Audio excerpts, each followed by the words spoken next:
evening. I'd like to call the Water Pollution Control Authority and regular Town Council meeting of North Branford for Tuesday, October 15th, 2024 to order at 6:34. Please join me in a salute to the flag. I pledge allegiance to the flag of the United States of America and to the republic for which it stands, one nation, under God, indivisible, with liberty and justice for all. Okay, roll call. Mayor Angeloni. Here. Deputy Mayor McMillan. Present. Councilor Abelson. Here. Councilor Diamond. Here. Councilor Goad. Here. Councilor Miller. Here. Councilor Palladino. Here. Councilor Palicia. Here. And Councilor Zampano. Here. Okay. Next item is minutes of previous meeting. Do I have a motion to approve the September 17th, 2024 WPCA and Town Council Motion meeting? to approve. Second. Okay. Discussion. I did see some corrections here. Just, first one.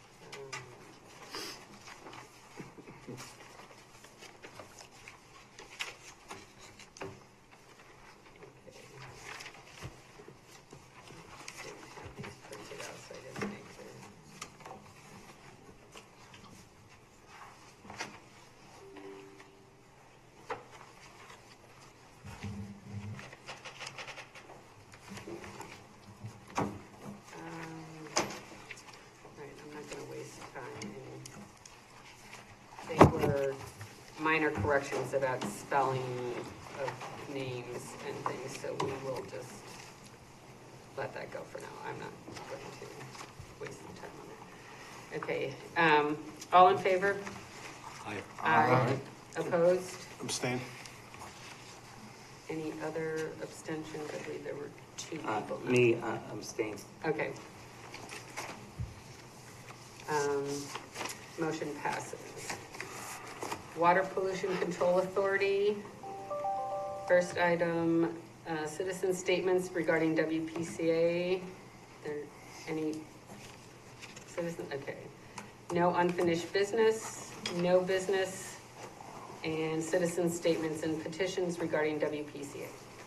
None. Moving on to regular Town Council meeting, community events and presentations.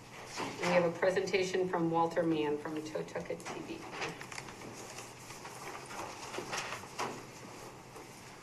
Hi, good evening, and thank you for giving me the opportunity to speak and to bring you up to date on Totucket TV and also some of the challenges that we are facing. First of all, Totucket TV, as most of you may know, we rent a building from the town at 1675 Foxen Road in North Branford.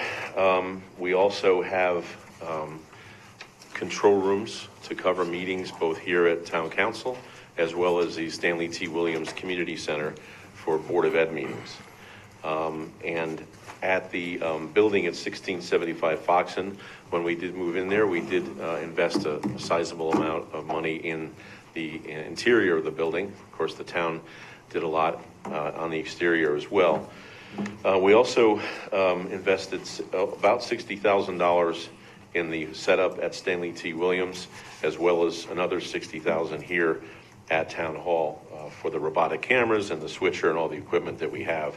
So we have invested a lot in what we do here in the town. As well, we cover the town meetings we cover. We pay our staff to cover that. The town was great several years back to allow an annual contribution of $13,000 to Totucket TV that allows us to recoup those costs that we're paying the staff to cover the town meetings. The history of cable TV and community TV is that when cable TV came in the 1970s to this area, part of what they had to do to offer cable service was to get a certificate from the State of Connecticut Department of Public Utility Control. And to do that, there were certain things that they had to agree to do, since they were using public rights of way that those telephone poles sit on. Funding that had to be sent to the gross receipts tax to the state, as well as collecting funds from subscribers to help supply funding for us to operate as a community TV station.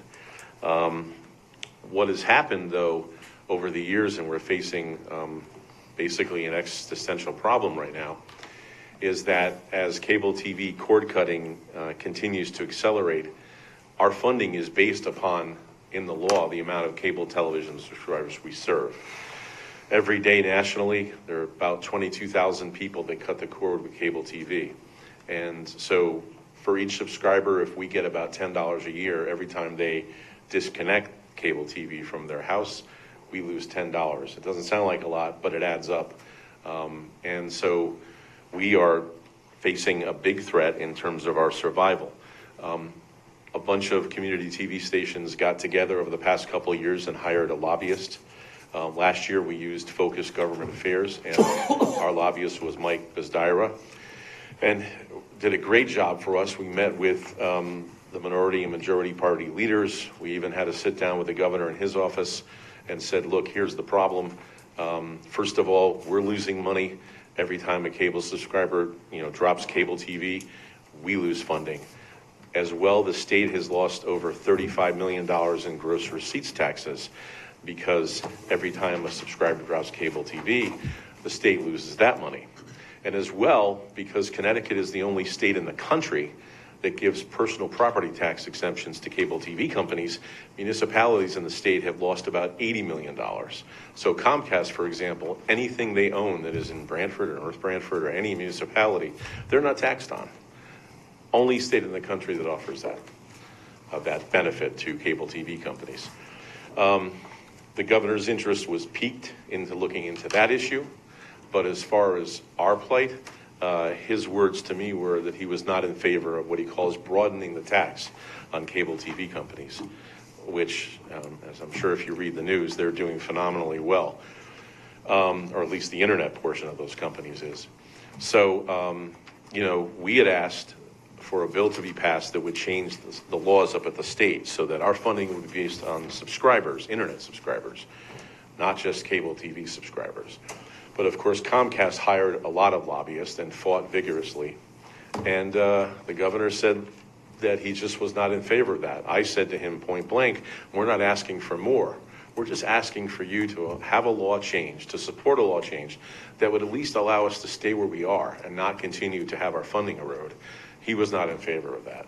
So without him, and with the likelihood that he would veto a bill, we got nowhere with that. And we tried year after year for the last 5 years up at the state level to come up with some sort of resolve for this. In the meantime, at the local level, I should say that I'm the full-time executive director of NHTV in North Haven, which is the North Haven version of Tutuka TV, and I'm the part-time station manager both at Tutuka TV and at Branford Community TV, BCTV. I've met with both Jamie Cosgrove, the mayor or the first selectman of Branford, and Mike Frieda, the first selectman of North Haven, separately, and gone over this issue with them. I will say that currently in Branford's case, the town contributes about the same to BCTV as the town of North Branford does. It's around $13,000. In North Haven's case, the town contributes about $60,000 to NHTV. So we do get a lot more support from the town of North Haven. Nonetheless, I approached both Jamie Cosgrove and Mike Frieda, made them aware of the problem like I'm letting you folks know, and said that at some point, this erosion of cable TV subscribers is basically going to kill us. It's going to happen at some point, and it's speeding up now as we speak. Both first selectmen from those towns pledged that as that begins to accelerate and gets detrimental to us operating, that they would step up with funding to supplant what we will have lost. So I'm on good footing knowing that NHTV in North Haven will continue and that BCTV in Branford will. I want to pass out, just so you have some background data, I put together our income from both Frontier and Comcast over the last, back to 2017. So you can have an idea at least our losses. And I'll quickly review this, and then I'll stop. Thank you. Other things to discuss. So. Thank you. Yes. Thanks.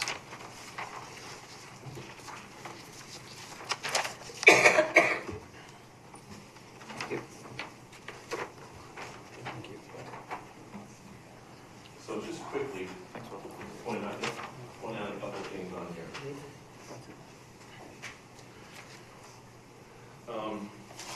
As I said, both cable TV providers, Frontier and Comcast, by law are required to collect that roughly $10 fee from each cable TV subscriber. So if you look at the 4 columns, it'll tell you the year, the cable system, and the total. So if we started 2017, we were about $57,000 a year. And you've seen, as you go down here, how it's dropped. You'll see an uptick in 2022, and that was because PURA, formerly the DPUC, decided, because it's within their realm of authority, to bump up our funding, and they ordered the cable TV companies that year to bump up our funding. So for that 1 year in 2022, that's why it went from 51 to 57. That was a one-time only 1 year event, and now, as you can see, we've dropped back down to about 52,500. And then for the first 3 quarters of this year, we're at 34,000. Looking at how things continue to rapidly and deteriorate, my guess is that we'll probably end up this year down to about a total income from them of 44,000. I've seen that per quarter we're losing about $800 where it used to be $500. So the reason why I wanted to come to the town council was just to make you all aware of this. I think what we do, both with our internships, but more importantly with our coverage of town meetings and bringing town government to people's homes, both on TV and on YouTube. So we are streaming our stuff. It's not just for people who had cable TV. But I think we do perform an important service to the town. We do election coverage, debates, different types of things.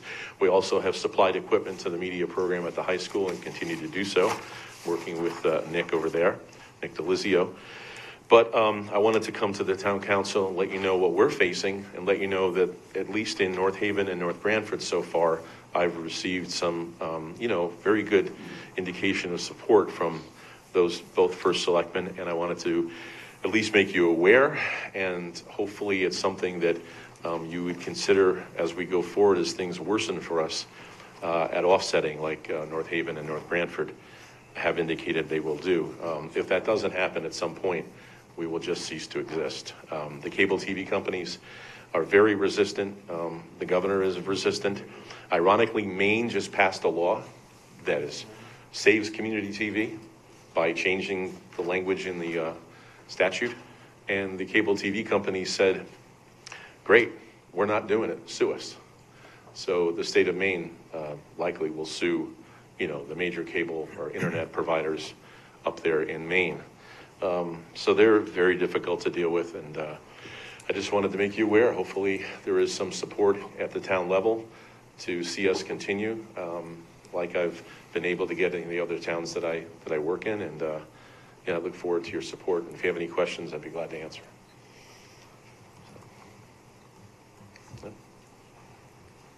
Okay, well, thank you very much. Thank you. Thank you. Thank you.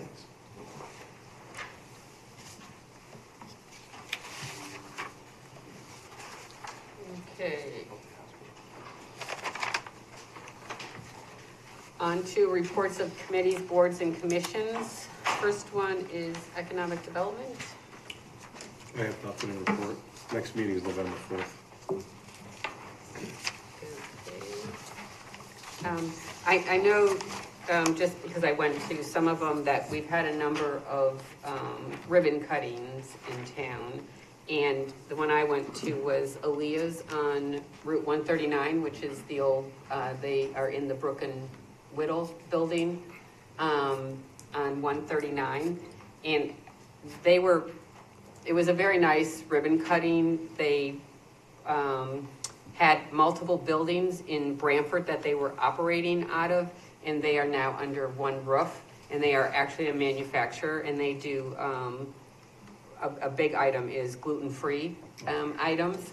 And they just actually started operating there about 3 or 4 weeks ago, because they had a lot of work to do in that building, because it was a print shop and they converted it into a food manufacturing.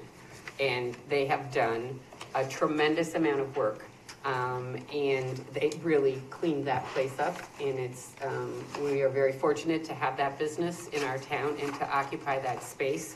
And I think they will be a good community partner for the town, and it was really nice. And I know there were a number of other ribbon cuttings that we had orchestrated through, Rory does a lot with the EDC and organizing these, so thank you, Rory, on doing all of that. So, next one is Park and Rec. Park and Rec met on Tuesday, September 24th. There's been a lot of discussion on the signs that get put up at the various fields, whether it's football or baseball fields, and uniformity of signs. So they did pass some regulations as to size and make of the signs that will be going forward in regards to that. Also, the repairs to STW with the funding that was appropriated in the roof repair. There was money that was left over in that project, and the council voted to have that money go for repairs of the building. For some reason, they are not put on the permanent project building committee agendas at all. And that was referred to permanent project months ago. So if you could just check on that, and when it does happen, just let them know, because they do have people that are appointed. And I know as projects are kind of coming, winding down, they will have some space, and it probably doesn't have to be every week. So you can talk between permanent project and Jesse, the director, to see how often they want to go on the schedule. In regards to that. And then there was also discussion in regards to the Blueprint Committee and request from the Blueprint Committee as to how often and the extent how all the fields are used. And the issue becomes is the organizations ask for the permits, and the Park and Rec Department issues the permits, and they've done a good job in not doing blanket permits like was done in the past, and they've controlled that somewhat, but they do not Park and Rec does not regulate their schedules.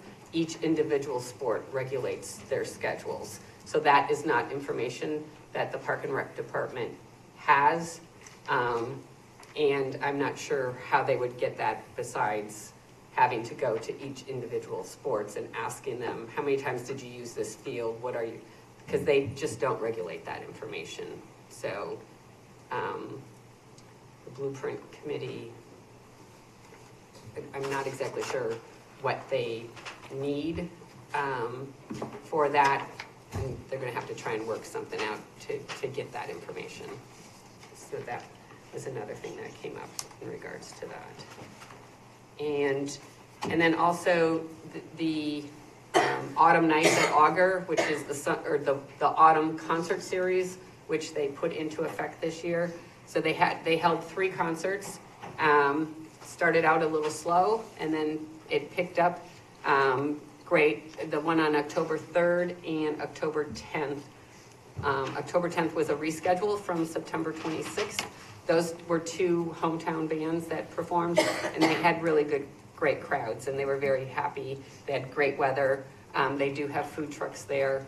And I was there for both of those concerts, and like all the people that I saw there, they were really happy with the series, and Park and Rec does plan on doing it again next fall. They're gonna do a fall series rather than a summer series.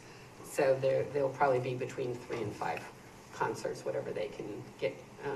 But it was really very nice and well attended, and the weather definitely helped on that also. So that's all I have for Park and Rec. Police Commission. Well, the police commission we just met about an hour and a half ago, so Walter and I need time to digest, but two important things. There was a swearing-in ceremony today of a new police officer, Brian Canavy, and also the appointment of Detective, sitting next to me, Craig Miller. Congratulations. There was a lot of discussion about the finances, and I know that'll probably come up during your presentation in terms of the new police facility and some of the issues still that are going on in terms of the heating and cooling system, so I'll leave that to the town manager. Okay, all right, thank you. Fire Commission? All right, Fire Commission met on October 3rd, Company 3. Several recognitions for both Fire 1 students, Alden Page going to the Fire Academy and Ed Bernier, as well as there was discussion on drug alcohol policy from unfinished business and the department chaplain. There was some discussion on apparatus usage and older apparatus and what's going on with that. I think the committee is going to be coming back to us, commission is going to be coming back to us with some thoughts in that capacity, as well as Ron Onofrio has just put in his resignation, effective immediately on the Fire Commission, so there will be an opening on the Fire Commission. I want to take the opportunity to thank Ron for his service on that commission. I know he's got other things he's working on in other boards and going to spend some time doing those things, but we want to make sure that we appreciate what he's done on that commission, and I know he'll be missed on that commission as well. So that's it. Okay, thank you. Planning and Zoning? Next meeting is this Thursday. Okay. Finance Subcommittee, we did not meet last week for October. There were only 2 items on the agenda, and both of them have to come before the council, so they're on our agenda for tonight. So there was no meeting for finance. Public Safety Communications? No report? Okay. Inland Wetlands? Inland Wetlands canceled their meeting in September. Okay. Blueprint Committee? Blueprint Committee, we continue to look at properties around the town. As you know, we've submitted a handful of them to the council to take a look at, that you brought up in your last meeting, I believe. I wasn't at the last meeting, but I'm pretty sure you had it. And like you had just talked about, Rose, we are looking at the usage of the ball fields, just trying to see what's possibly overused, underused, and what have you. And it is a little bit difficult to look at that because of just how you described it. It's pretty difficult, but I figure I'm just going to task the town manager. I'm sure he'll get the information. He has a way of getting that information. I know people. Yeah. And then I just want to make a comment about our town committees and even our councils and our boards. These are public meetings, and anyone's welcome to them. And I'm just saying this out to the public so that come join and look for the agendas online. Most everything's online, and if it's not, it's an error that it's not online. But because we also have the Town Center Committee, that's a subcommittee of the Blueprint Committee, and that committee was tasked with the idea of looking at that center, where the public works are in the Auger Field, and to see if there's some concept that they can come up with of a vision of what a center for North Branford could look like that would bring Northford and North Branford to one center. And we're looking for a concept. So there's a lot of rumors out there that things are being done secretive, and they're not. Every meeting is public, and that committee was tasked with the project to come to find some visions, some concepts that they could present back to the council, or to the Blueprint Committee, then to the council. So I just want to make sure that that's pretty clear. Thank you. Okay. On to town manager's report, general updates. Thank you, Madam Mayor, members of the council. As you know, our town engineer, Victor Benny, moved on last month to a terrific post at the Regional Water Authority, and this evening I'm pleased to present to the council my appointment of Chris Holden as our new town engineer. Chris is the former director of public works for the city of Middletown, holds a BS in civil engineering and an MS in environmental engineering, and was favorably reviewed by a panel consisting of myself and the assistant town manager, public works director, and town planner. We enthusiastically agree that he'll be an excellent addition to our team, and I'm proud to recommend him for your consideration later on tonight's agenda. And Chris is with us here tonight, so I thought I might just bring him up here and have him introduce himself to you.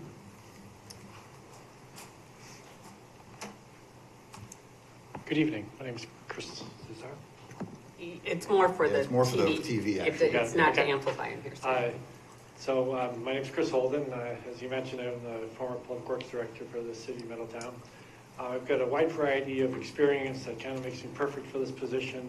I've been assistant chief engineer for water and sewer, so that helps me out with the sewer side of things.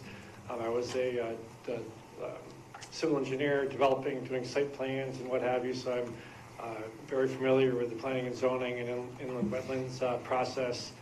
I feel like I'm a very good candidate for this position and looking forward to it. Glad to have you here. Great, thank you. Thanks, Chris. And also, as you know, James Buck has moved along to become Wallingford's fire chief, and I'm pleased to share with the council this evening my appointment of William Seward III to become the town of North Branford's new emergency management director. Former Chief Seward has a lengthy and distinguished career in emergency management and fire service, and he'll be before your confirmation later on this tonight's agenda as well. The new town flag, which was approved by the council following the vote at the Potato and Corn Festival, can now be seen flying at all stations in town, including Town Hall, the Police Department, the Greens in Northford and North Branford, Auger Field, and Stanley T. Williams Center, as well as behind you on the dais tonight. As you'll recall, I hope to have 3x5 versions of the flag made up for town residents to purchase to fly at their homes to show community spirit and pride. And later on tonight's agenda, there's an item to create the fund to make this purchase and sale possible. In association with the Veterans Service Commission, the town held an observance for POW MIA Day on Friday, September 20th at the Green in North Branford by the Congregational Church. Mayor Angeloni and members of the Veterans Service Commission, as well as many local veterans and residents, and I attended the event honoring all POWs and MIAs, particularly Army Sergeant First Class James Edward Creamer, who went missing in action on April 21st, 1968 in Vietnam. As the mayor mentioned earlier, since our last meeting of the council, we've held a number of ribbon cutting ceremonies for several new businesses. Those include Poppy's Coffee and Kitchen, located at 5 Foxen Road, Suite 2. Swarm Fitness at 1289 Foxen Road at the Big Y Plaza. Possum Pets at 2374 Foxen Road next to Capone's. And as the mayor talked about, Aaliyah's gluten-free food manufacturing located at the old Brook and Whittle facility on Route 139. The town recently recognized 2 remarkable centenarian birthdays. Mayor Angeloni presented a citation to Evelyn Surprenant, a lifelong resident of North Branford who just turned 105 years old. The mayor was also on hand to congratulate her own mother-in-law, Millie Angeloni, on her 100th birthday. More details about both extraordinary individuals can be found on the town website and our Facebook page, and we continue to wish a happy birthday to these 2 remarkable women. East Shore District Health flu clinics from East Shore District Health are ongoing. Walk-in clinics are available at their 688 East Main Street location. Thursday, November 7th from 3 to 5, Wednesday, November 13th, Wednesday, November 20th, and Tuesday, November 26th, all from 3 o'clock to 5 p.m. More info on these clinics they're conducting are available on their website, esdhd.org. Our registrars and town clerk's offices have been hard at work preparing for this year's election cycle. Our registrars would be thrilled to receive assistance from any volunteers willing. Volunteers are needed for registering voters of the state of Connecticut. Assistance is sought for early voting, which starts on October 21st through Sunday, November 3rd at Town Hall, as well as Election Day, which is November 5th. Those interested in volunteering can reach our registrars at registrars@northbrantfordct.gov. Polls are open on Election Day, the 5th, from 6 a.m. till 8 o'clock p.m. District 1 votes at Jerome Harrison Gym. District 2 votes at Stanley T. Williams Gym. And District 3 votes in the Stanley T. Williams Board of Education room. The library's Bow Ties and Books program is continuing at Atwater Library, 10:30 in the morning, with the final 2 installments taking place on October 24th and October 31st. This event is for children ages 6 months to 4 years old. Park and Rec, as the mayor mentioned earlier, Parks and Recreation team just concluded their successful 3-concert run of Autumn Nights at Augur, with their final concert held on October 10th with the band Outlier. And again, we're looking forward to having them do that run of series concerts next year. Trunk or Treat, rain or shine, Saturday, October 19th, 2 o'clock to 3:30 p.m. at the Stanley T. Williams Community Center. Trick-or-treaters can go trunk or treat collecting goodies from decorated cars. Individuals, clubs, and organizations that wish to have a car to pass out treats can register at nbrecreation.com. And in conjunction with Beyond the Horizon, our Park and Recreation Department will once again be holding a sensory-friendly pumpkin patch party on Saturday, October 26th from 10:30 a.m. to 12 o'clock p.m. at Stanley T. Williams Community Center. This is a free event for ages 12 and under. Children can pick out a pumpkin from the accessible pumpkin patch and decorate it with friends. Registration is required by October 18th at nbrecreation.com. Scrap metal pickup will be taking place the week of October 21st on your scheduled pickup days. Items will be placed curbside up to 1 week before the scheduled day of pickup. This includes air conditioners, dehumidifiers, microwaves, large appliances, refrigerators with the doors removed, metal lawn furniture, hot water tanks, tools, metal fencing, filing cabinets, furnaces, garbage pails, non-riding lawnmowers with gas removed, outdoor grills, small machines, and aluminum siding. And what has become nearly a holiday in town in North Branford, bulk pickup, is taking place the week of November 4th on the day of your regularly scheduled pickup. Items can be placed curbside up to a week in advance. This includes tree limbs, tree branches, scrap wood, rugs, which all need to be less than 4 feet long, no thicker than 4 inches, and need to be bundled and tied. Couches, mattresses, box springs, picnic tables, and wooden furniture. No scrap vehicle parts, no home cleanouts. Halloween will be here shortly, and we wish everyone a happy and safe trick-or-treating.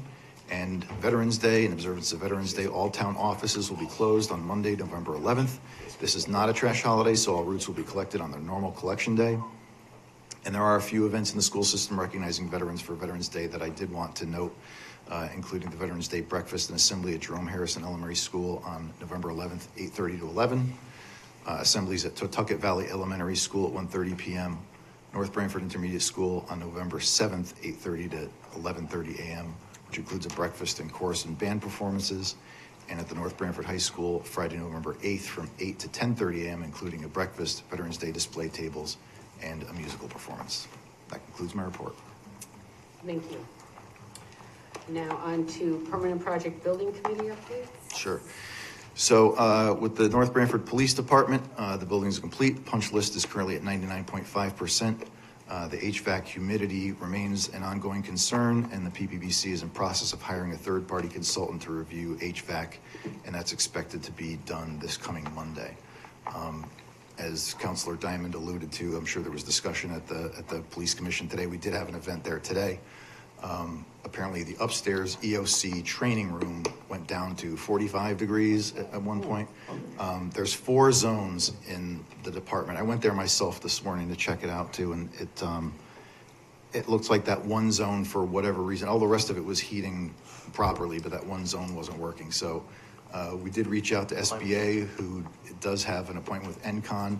They were supposed to head out there either today or tomorrow. I did not get it reported to me that they were there today, so it's probably going to end up being tomorrow. But they think that there's some manual change that needs to be made in it, so that's ongoing, but we're on top of it. That's with the police department. North Branford High School, Phase 2. The temporary certificate of occupancy was issued on the 27th of September, and the first day of school using the new wing was September 30th. Note that this does not include the gymnasium. The gymnasium flooring moisture content is actively being monitored, and the construction team is awaiting the final moisture content results from tomorrow's round of tests, which is taking place on the 16th. to confirm if the flooring can be installed at a slightly elevated moisture content from what the manufacturer typically requires. We're awaiting this confirmation in writing from the manufacturer, which will be received by the end of business today, which I did not get confirmed whether we actually received it before coming here or not. Pending the testing results, floor installation will be expected to commence this Thursday, targeting a gym TCO date of 11/15/24, but this date will be dependent on the state of the floor installation. Excuse me. QA&M has completed our punch list, and the construction team is actively working on closing out any of those open items identified.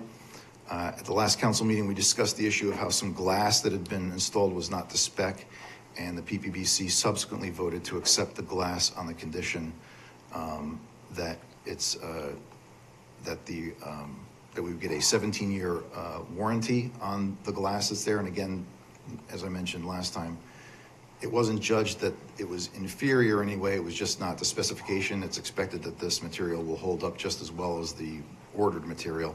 But in consideration of the unauthorized change that we got, we're getting a 17-year warranty and plus a $35,000 credit to the project.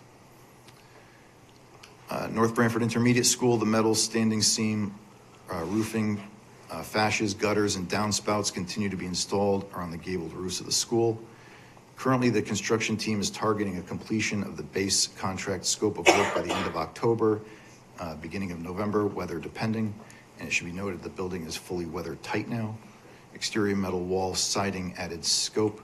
The committee authorized the contractor to address, replace the weather barrier and metal wall systems located above roof areas where many of the historic leaks within the building have been present.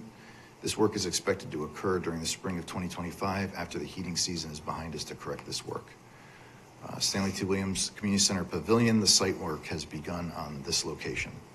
And that concludes my report. Okay, thank you. I would like to thank the town manager for providing us with the tour of the new section of the high school. Oh yeah, right, I forgot to mention that, yeah. Yes, it was very impressive going through that section that just came on board. The biggest part is the gymnasium, which they allowed us to walk in. The floor is just set in place, it's not installed. But when all is said and done, we are very grateful for all of the work that the Permanent Project has done on this, and we should be very proud of that facility that we have. It is quite impressive on there. So, thank you.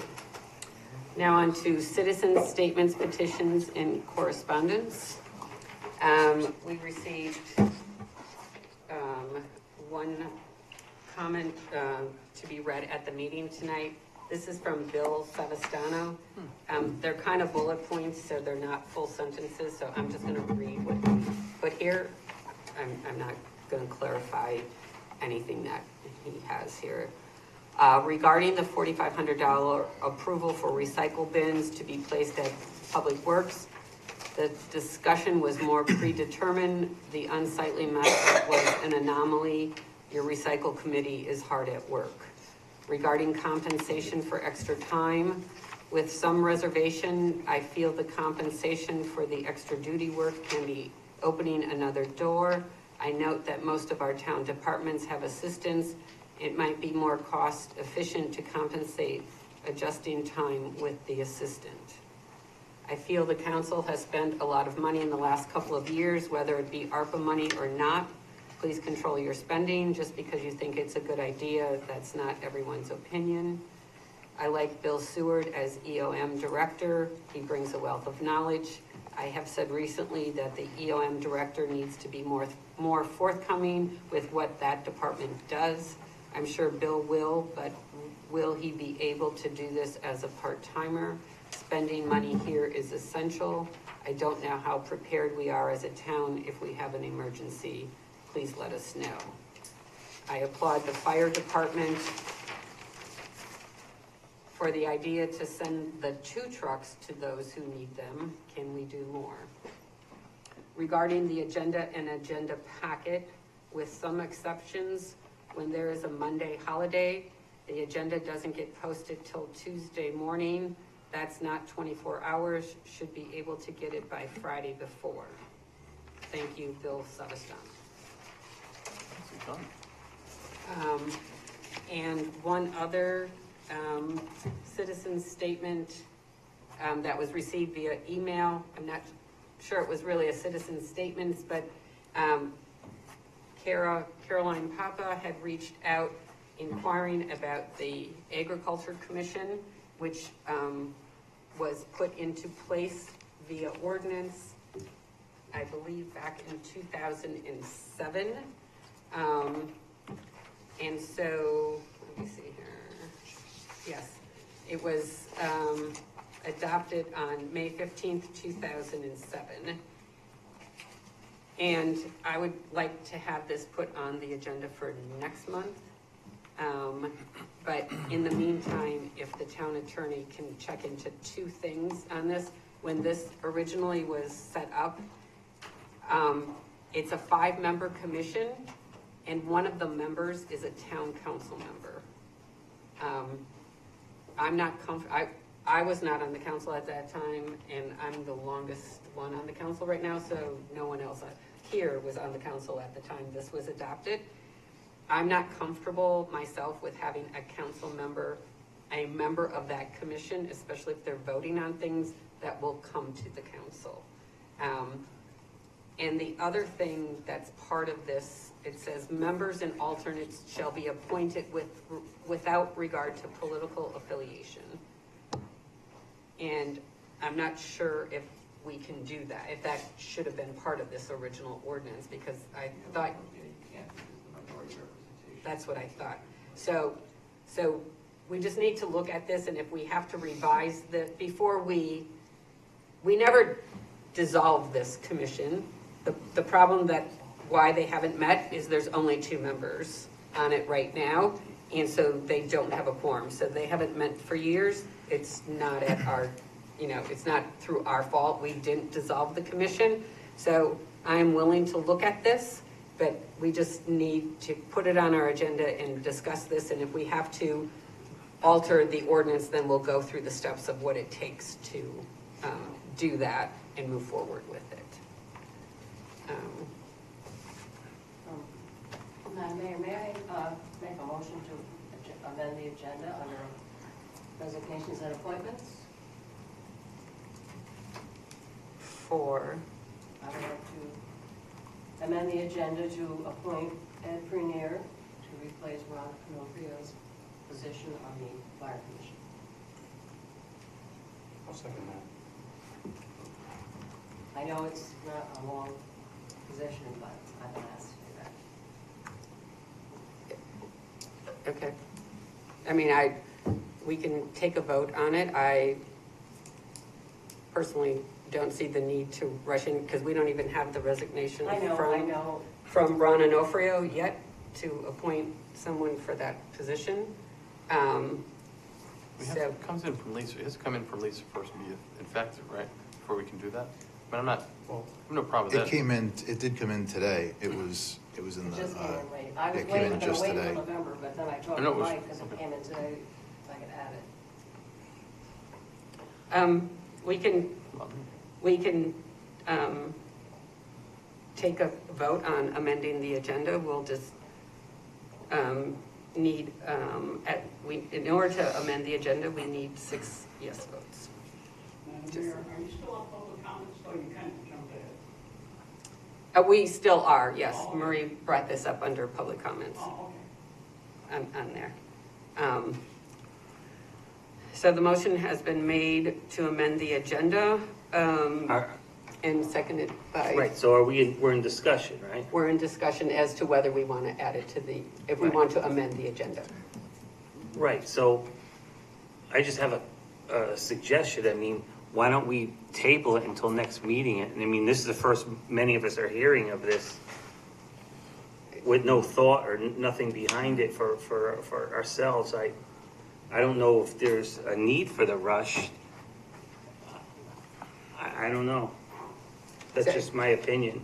I feel the same way. Well, so we need 6 votes in order to put it on the Okay. agenda. So if we don't have the 6 votes, we don't Okay. amend the All agenda. right. So- You can't table it until you put it on the agenda. Oh, okay. Okay. All right. So we're voting when they put it on the agenda. So, here's a question. Yeah, exactly. Then, I mean, I second to vote for it. When is the next meeting of the fire commission? My understanding is November the first Thursday in the month. Yeah, November 6th, I think I can look up the So it date. won't happen until the first week of November? Would happen the next meeting here Right. with us. Oh, Yeah. with us? Yeah, Yeah. No, when the fire commission The meets. fire commission is the first, my understanding is the first Thursday of the month. correct. Yes, it is. Mhm. So that would be So, I guess this would be a the discussion. 7th, like I said. Part of this. So if we didn't vote for Ron this evening to put him on the commission, It's as not the wrong. first, I'm sorry, Ed, Mhm. Ron, Formally What accepted. would it hurt the commission if he wasn't there? No, If they still anybody was have, there? they still have 4 members. So, I'm just asking. Point of clarification from our legal counsel, but don't we have to accept the No. resignation first? No? No, Okay, I just want to make sure we're doing it right. I have no problem with No, this. Marie. I didn't think we accepted resignation. we don't. Okay. Marie, is your No. motion just for him to serve out the rest of Ron's term? Right. It's a, So if we don't do it, this is the only thing I see, is if we don't do it tonight, there's nobody to serve out the rest of Ron's term, because Ron's term is up December 1st. So it's just, you're basically approving him for one meeting, and then he would need to be Right. approved again after that. Right, so what would him missing one meeting be? I don't know, I'm just presenting that to you guys, it is what it is. But he's not needed for that one meeting, right? I mean, Well, it depends on what they're discussing. will they have enough people, right? they do.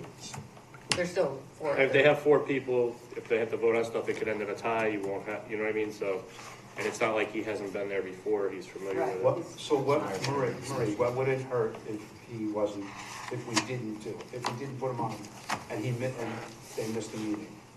What would the ramifications be?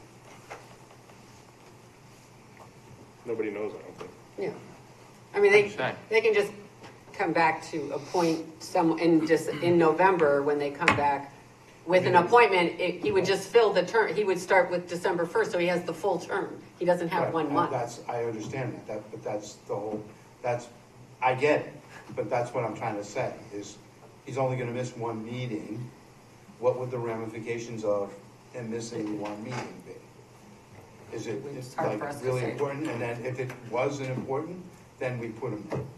Well, I've been asked to bring that up, and I checked today, and I was told that I could bring forward. an appointment. Anthony, can you shed any light on the situation? No, I mean, it's, as was mentioned, there's 4 other members on the commission. 3 is a quorum, so it's likely they'll have 3, ideally 4 without the vacant spot. Are there any big votes coming up next month? No, and I believe, if I've been talking to Ron, his resignation was going to be till November or December. He wasn't going to go immediately when he mentioned that night. Correct. That's That's what I what thought. So really. No, I think he did it immediately, He did it immediately. because the meeting's tonight. It said effective immediately. Yeah. So there's nothing on the agenda that's of importance? that No, is voted I'm assuming on the that 3 is- other, they'll have a quorum to do their business. So the motion on the floor is to amend the agenda, so I'm going to ask for a vote on that. Mayor Angeloni, No. Deputy Mayor McMillan, Yes. Counselor Abelson, Yes. Counselor Diamond, Yes. Counselor Goad, No. Counselor Miller, Yes. Counselor Palladino, No. Counselor Palicia, Yes. Counselor Zampano. No. Motion does not pass. It's a 5-4. One surprise. The motion didn't I don't know what pass. the difference is anyway. Okay, so we're still on citizen statements. He's gonna get on regardless. I'm going back to 9BI, the finances. Can I ask a question Oh. before we move anywhere further? After, I have a question about this agricultural commission. Are we past that, or can I ask a question? Because she brought up, like, I wanted to ask a question about the agricultural, and then Marie brought up this thing, and then we got into that, so. okay, can we let Mr. Yes. Potter speak first, and then we'll go back? I don't know how many of you know, but I was the original chairman of the first Agriculture Commission. And the purpose was to have Mike Duty and Al Rose, either one of those, heavily involved with the commission. it sort of leads to a situation coming up. The people that are making decisions have no agriculture background. There's a meeting coming up this Thursday that might involve such a situation. The purpose of the commission was to represent the farmers and to keep it because I was a phone guy. I had the time. The people that should be on the commission can't be on the commission because they're working sun up to sundown. Willie, the Pages, Al Rose, the DeFrancisco's up. Mr. DeFrancisco was on it because his sons can do the farm when he's not there. But its purpose was to, just for something that's coming up this Thursday, to help the farmers, their particular jobs and what they do and what they need, not to be hindered by uninformed people making decisions for them ahead of time. I'll leave it at that. I'm trying to be polite. You know, if you're not qualified to understand what they do, how can you make rash decisions and come up with amendments to zoning and stuff that may hurt them? So again, if you want to revive it, I apologize, I stepped down because my wife put up with my military crap, the phone company crap, and the Ag Commission crap. And it was time for me to, you know, I've been married to her for 54 years. Maybe I could give her 10 minutes of my time once in a while. So it was a hard decision. We had gotten a lot done, but there is no more farmland available. The farmers that are operating it, or even, I'll give you an example, DeFrancisco's, to be more productive, you need more land. Your expenses haven't gone down. DeFrancisco's rent land at All Saints Cemetery. Larry Auger, I think, rents land down in East Haven. You have to have more land to have more profit, but it requires more hours in the field to make that profit. So again, what you need is some kind of liaison group, maybe the farmers themselves. The Agricultural Commission itself is a good idea, but it's a lot of paperwork and stuff. You need an ad hoc to get up to the Agriculture Commission level, because you have nobody here that would be qualified like Al and Mike. I grew up on a farm. Okay. So I'm more than qualified to sit there and be on that. Okay. I'm on the council, so I really don't. Well, all right, but I mean, yes, something has to be done. Wanted to know what it was about. It was not, I didn't enjoy stepping down because I knew it wouldn't go anywhere after that, and unfortunately, that's what happened.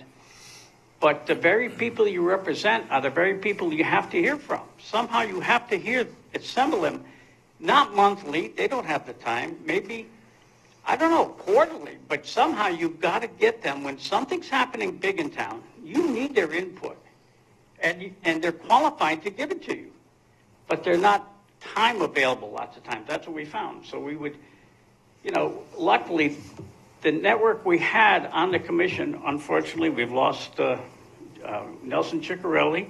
Now we've lost Mike, you know, even though he's not in town. Dudley Harrison's passed on. But they were networking for us with other farmers. They would come to the meetings with information because they would talk to other farmers during the month. We would compose things. We'd even have an open forum here in November every year, asking the farmers, what do you want from us? You know, what good are we as a commission if we don't represent you? And the Diglio family would show up and they would give input. If you want to get back to that level, it's going to be hard, but maybe you've got to do it. We are a farming town. I know nobody likes to hear that. Our farmers are working hard, but they need to be protected at the same time. And unfortunately, I see too many commissions and stuff in the wetlands, planning and zoning. They make decisions. Their intentions are good, but what results are bad. And look what these farmers are up against constantly. They don't get a break. I mean, they pay what you pay for a lot of the stuff and the services they need. So they've been forced to expand the amount of crops and produce they have to. I mean, Joe D's linked in with what do you call it? The famous supermarket out in Long Island. Stu Leonard's. Joe gets up at 4 o'clock in the morning and delivers produce and flowers to the Stu Leonard stores. I mean, but he has to, because he needs to put money in his pocket. So again, it's a great idea. I just couldn't do it anymore. I mean, I've given a lot. It was fun. My wife was still working when it happened, but when she retired, we just, I had to give something up. I'm still heavily involved with the military, still here hassling you guys monthly. So I had to give up the chairmanship. It wasn't an easy decision, but I had to do the right decision. So we made progress. And Carol Zebb was a very, very good asset. We got the barn roof and some of the building taken care of. It took 2 tries. Carol didn't give up on the first, when we got shot down by the state on the first grant. We came back with more evidence. We got to save the barn. The old saying is, if you save the roof, you save the barn. Well, the barn still needs some more work. We need paint now. But again, she was she gave a lot of time. Ryan Van Wilgen, he was on the commission. Very smart man. But again, he's moved to Guilford, so he's not an asset anymore. So, yeah, I mean, you have to revive the Ag Commission, but you have to get the right people on it, and it's going to take time out of their day. I mean, the town planner, Carol was the town planner. She was the actual official that hung in with us. So, I mean, you have to ask the town planner if he hey, look, he's got his hands full too. So you have to have an advisor like that requires the daily stuff to happen. And it's not a lot of time, but it's a lot of effort. And it's a lot of dead-end roads some days. But yet you've got to keep these farmers protected and keep them viable. Like Willie says, if he has to go out of business, where are you going to get your food? So now more than ever, we're seeing nationwide it's a problem. And so townwide it's kind of a problem. And I apologize for resigning, but I had to make a hard decision. It wasn't an easy one because I came before this commission for many times trying to get it going. And we got shot down a lot. I brought the Guilford members in. One of the Weathermans is on the Guilford Commission. And I think Keith Bishop would be willing to give information to the commission. He was always a good asset for us to go to. So there's resources in other towns that you could go there and start all over again, see what they're doing. I don't know, all our notes disappeared for the town files. Do you ever know what happened to the Ag Commission files and stuff? I can't find them anymore on the website. I mean, anything that they did, any public business they transacted, we would have a record of. So but I mean, even like our meeting notes and stuff, they were all gone, I think. I don't know what happened to our records. But again, if you had to draw from that, you could go start all over again. But in the meantime, just get an ad hoc going and make your next step an Ag Commission. But, it took a while, but we got productive. But the other council, we also tried to get some tax abatements. Guilford and other towns have. Well, so what if your Cadillac's on one side of the garage and your John Deere's on the other? Try to give him a little help. Don't charge him for a full use of the garage because he's keeping his tractor dry. There was things we tried to get that we got shut down on. But the things we did fight for, it was a lot of work and it wasn't easy, but we were a good group. And then we suffered some serious deaths and a lot of the history is gone. So I suggest you do something. Well, thank you for the information. Okay. My question as far as what is the Agricultural Commission, what they did. But thank you. It's in. I think it's right in the. Isn't it in the? Well, there's a little. It doesn't say a lot in the formation of this. Okay, because I mean our mission statement. We had a mission statement. Carol came up. We actually have a letterhead. We still have it. I still use it when I thank the town for doing our, supporting our tractor pulls. I still use the letterhead. Okay. So. We'll check and see once. It's probably in archive that you don't see it readily on the website. Right. But So we wouldn't have gotten rid of any of the minutes. We or would anything. retain all that. It's probably because the last meeting was probably some time ago. Oh, it was. I don't remember. I mean. You wouldn't see it in the current Right. listing online. Well, it's been probably 20 years since I've been the chairman. And Willie tried, again, this is what I'm talking about. Willie tried to pick up the chairmanship. Didn't have the time. It's hard. I was a phone guy. I had the time. So Okay. go with it. Good luck. All right, thank you, Thank Cliff. Okay, we are gonna go back, I apologize, we missed item 9B1, I update on finances for police department and NDIS.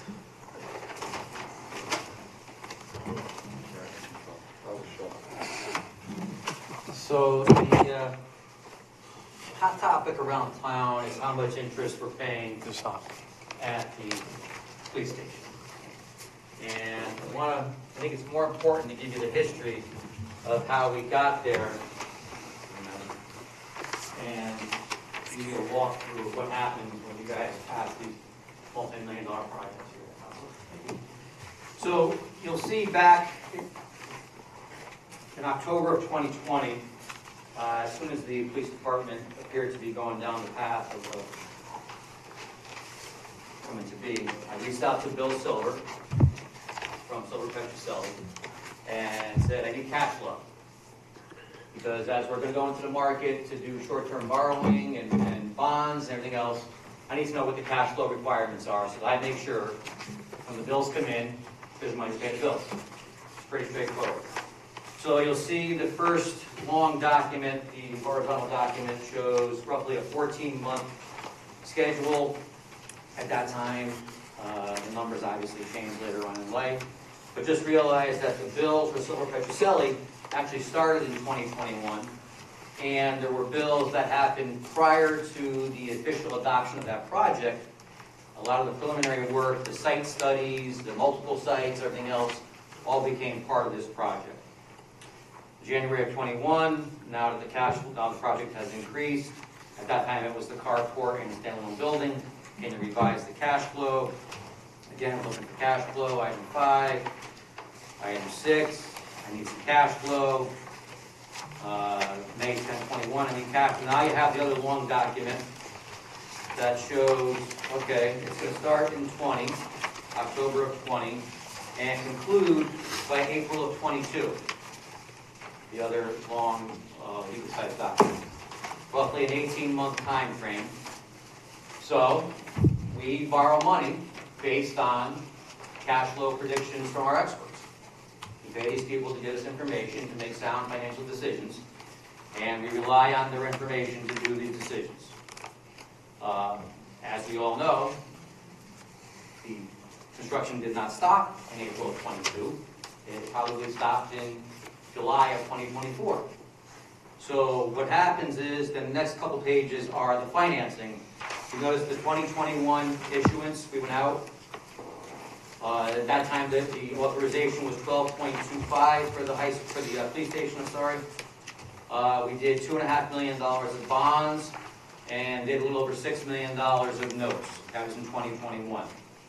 Turn to page 2022. Those $6 million of notes matured. What do? We bonded $3.3 million and rolled notes for another $1 million. Turn to page 2023. That $1 million matured. What do? We did bonds for that $1 million, and we rolled notes for $3.9 million, almost $4 million of notes. Again, we need money to pay the bills for these projects. Last page, 2024. What happened? That 3.95 notes came due. We weren't anywhere near completing the project, so we rolled the notes again. Every time you roll these notes, guess what? There's interest. You're borrowing money. Now again, the initial, before that thing I sent you last week, I don't think I forwarded that to the council. So the initial, if you remember back in that 2020 time frame, our financial advisor, Mark Chapman, had done a preliminary pro forma statement. At that time, I believe the interest rate he was using was 1.5, 1.75. I can forward this out to you guys. Yeah, 1.5 for the 20 bond note issue, and 2021 is going to be 1.75. Well, as you know, what's happened to interest rates in the last 3 years? They've gone up. So compounded with the time we have the money, and the interest rates have gone up, it's math. We have the money, it costs us money to have the money in our pocket. So it's a combination of market timing with the interest rates going against us. It's an issue with the cash flow projections were nowhere near accurate, come to find out. The project's been prolonged for various reasons. I mean, it's not all the fault of the person, the author of the cash flow projection. That's how we get to where we are. This is for every project we ever do. We get a cash flow, whether it's the school, whether it's the police station, whatever it is, and we fund based on the cash flow projection from the people that we pay, give us information. Right, wrong, or indifferent, that's how we do it. So we use this information, we borrowed money going back to 21, because the bills were coming in 21. It just got longer than originally thought. And when you're borrowing money longer, it's going to cost you more interest. And then the rates went against us. Again, the initial projection was like 1.5, 1.75. The last time I think we paid 3.75. So that went against us. So it's not that it was, Anthony's pulling numbers, out of thin air. We rely on the experts to give us information to make our decisions based on. And that's what we based it on. And We're paying interest on the full bond. well, the bonds, no, the notes. The bonds fall into the general fund, next year's debt service and so on. So it's the notes, the short-term one-year notes, that the project eats the interest cost on. The bonds, once we bond it, it becomes part of the debt service. You guys work on your budget time. That's where when it becomes a bond, it goes to the 20-year debt service, general fund, everything else. It's that short-term notes that we keep having to have money to pay the bills as they go. That's what churns the interest dollars. So Anthony, the bottom line is, how much more is it gonna cost us? Well, we're not done yet, because these notes are going to mature next year. But where are we at now, above from what we initially planned on? Oh, let's see. I can give you a rough idea.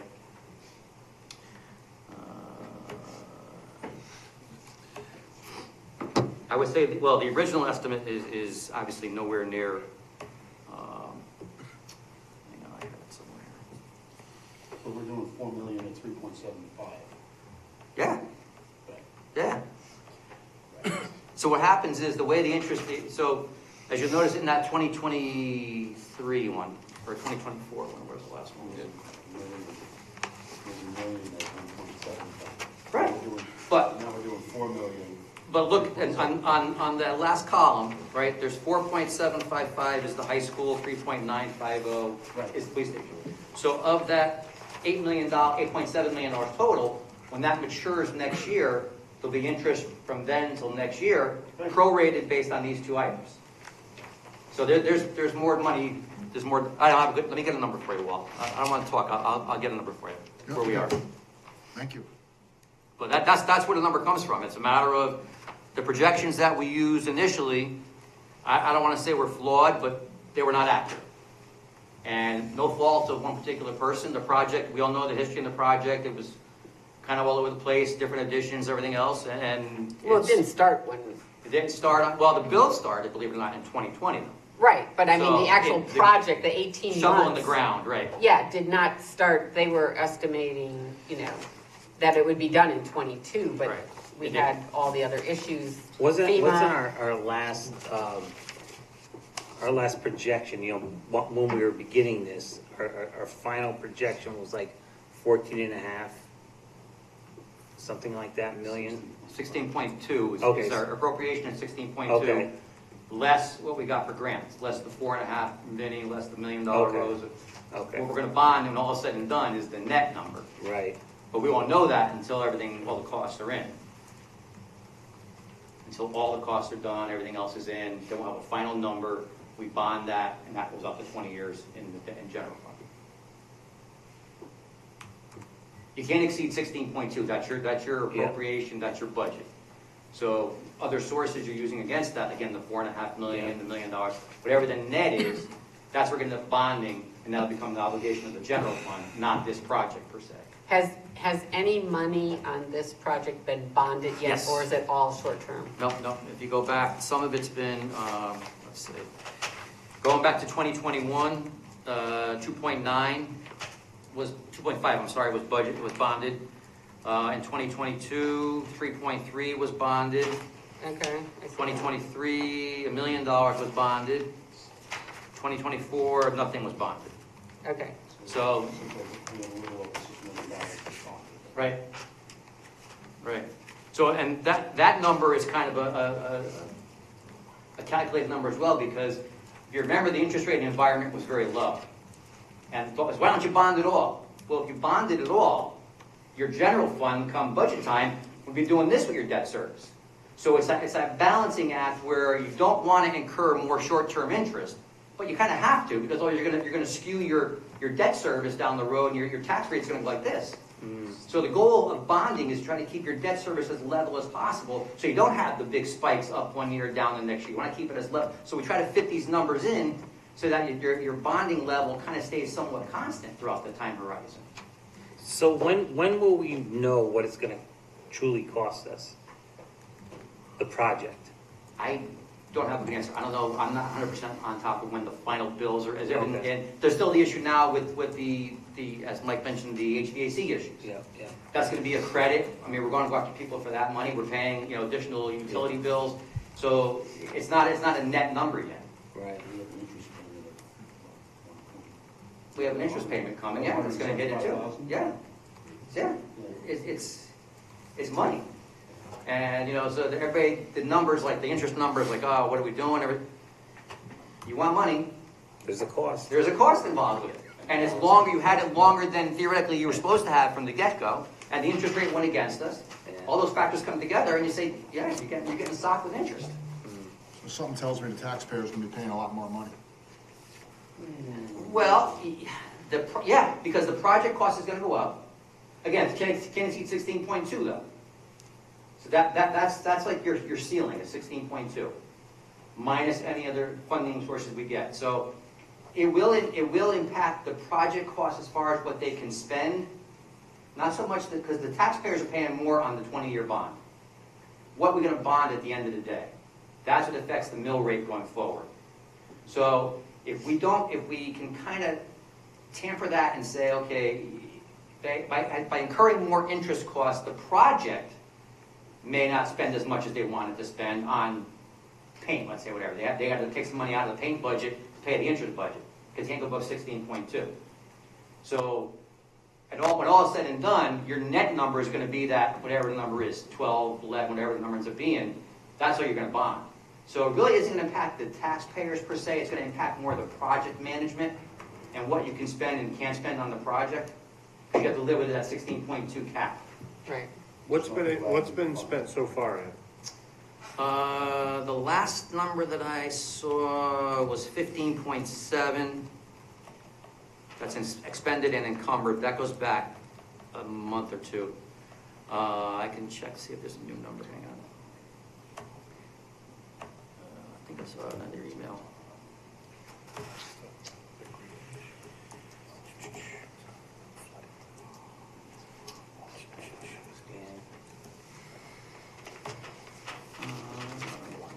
Yeah, I don't have a new number. I'll get the number for you for that tomorrow too. Total spent to date. So what's the chance that we're gonna be asked for more money on this project? They told us from the beginning they were not coming back for another penny. That would you're 100% right. That's what they said. Because six million, these are rough numbers, but 6 million was in grants basically, and we were looking at a 10 million price tag initially. That's what we were all, pretty much the net we were going to bond. hanging our hats on. And now you just said a couple minutes ago 11, 12. So well, so the 16.2 again. If you want to go round numbers, yeah, whatever the 16.2 minus the 4.5 minus the 1. Yes, they're right, 5.5. So 10 change when all is said and done. But that's not going to be impacted. I think Walter's concern is what's the long term, and you're not going to bond more than that net number. What may impact that is the interest rate environment. Again, we got clobbered. I wouldn't say clobbered. The rate went against us for the last couple of years. What's going to be next August when we bond this money permanently? So you've got a crystal ball. You know what the interest rates are going to be. If it's going to go up or down, will definitely impact the 20-year bonding, right? If we're at 3.75 again next year, okay. What if it goes to 4? What if it goes to 4.25? What if it goes to 3? I mean, who knows? So that will impact the 20-year. Our interest is going up on It's the short term. Isn't it accumulating more that we have to, that we're incurring? Like the project is incurring more interest. Right. Which again, if you're managing the project and you're saying, okay, I got 16.2 to spend total. And I was supposed to spend, pick a number, $100,000 on interest. And now I'm gonna spend $300,000 on interest. Oh wow, I got $200,000 to make up. So maybe I'm gonna put less paintings on the wall for $200,000. So I'm gonna manage the 16.2. What makes up that 16.2 number is gonna be different now because I have to eat the interest cost. So we might get to the point where we reach the 16 mil and the police stations say it's not done or whatever we have. It's gonna be, sorry guys, we're done. That's 16 million, not. 16 point. So So that's it. what would have to happen at that point is we have to come back and have the bond resolutions amended. Say they want to go 16.5, pick a number. They can't go a penny above 16.2 unless you guys change the bond resolution. So it isn't that it can't go above It's not 16 wrong. million. Anything's That's what they're possible. saying now, but they're just gonna keep coming back and then occur. Right. And so it is gonna basically. But more than half of it right now is bonded. Bond. Of the net that we've discussed, about, call it half. Yeah, so yeah, 6 out of the 10 it's or whatever has bonded. been bonded already. So you got another 4 million to bond. That 3.9 that's out there, when that matures next year, we'll probably bond that. And that brings you back up to your 10 change of net cost to bond. Assuming that lives within the 16.2 cap. So your net, when all is said and done, is going to be that 10 and a half, whatever the number ends up being for the net cost to bond for 20 years. And if you've already bonded 6 of it, so the 4 that's left that we rolled this year, when that matures next year, we'll bond that for the 20 years. Again, it's about fitting that into the debt cycle as well, because you can defer the principal for the first 2 years. Again, to try to avoid the blips, you want to have kind of an equal debt service across the board. So some of it's math, some of it is just trying to time the market and say, how does it fit into our debt service so that it's kind of as smooth as possible without the big deviations. Right. So But the interest cost is not part of our project cost. it is. But on the short term. On the short-term interest cost, That's it's part of your kinda- 16.2. Okay, That's what I'm saying. So the guy who's managing that project says, I'm Okay. going to have $200,000 more interest cost. Oh, wait a minute, I can't do something else. I can't put paintings on the wall. So I got to come back to my 16.2 cap, unless he comes back to you guys and says, I need more than 16.2. Okay. Which they're not. Which they said from the beginning they weren't, but, That in the high school, they said they would not come back for 1 penny more. That's good. I So, don't think they're gonna come back for any more. I really think that they're working with, I think what they're having a problem with is The interest. Yeah. Is that's gonna eat into whatever's left. And they do have money left over. There is more money that they have. I think their concern is that the interest is gonna chew up a lot of what's left. And that there's nothing there's no savings. Right, and it's important though to have this discussion here because we're getting a better understanding on how the financials are working because right, that's the important part. right. They are working extremely hard. Yeah. I mean, I was there Monday, and they beat these people up. I mean, literally, they really do. As far as, where the payments are, what we're gonna pay for. We're not paying for this because it's this or that. We got a $35,000 credit, and it worked in our favor. And because they steadfast on what they were gonna do for the high school. So they really did do the job they're really working hard. The thing is I think they're really concerned that there's not gonna be anything left. They're not coming for any more money. Yeah, at one point there was some thought of some additional dollars left Right, over to there's use not for other gonna be projects. much left. Unfortunately, going to be evaporated. Well, I think with the air conditioning units, Depending on how that goes. right, depending how that goes, Yeah. that's probably what's gonna be. So on the police department, what's out there now on short term? We're roughly $4 million. Correct. On there. So the interest rate on that was determined in August when you, That was, yes. so have you calculated on that $4 million what, I have not, but I certainly, there should be. well, I mean, just to let the commission know, the permanent project is, you are going to have an additional X number of dollars in interest. So they don't plan on Right. spending that money in their budget, that they reallocate, they have to reallocate. Right. Which is, I think, which is part of the problem. They think they have it all, and so they are planning all of this stuff, but interest rate, there's still short-term money out there that we have to pay interest on, Right. because it's not all, That's big money. right. And so they just need to be apprised of that, of the potential. It's an estimate, it's not the exact dollar amount.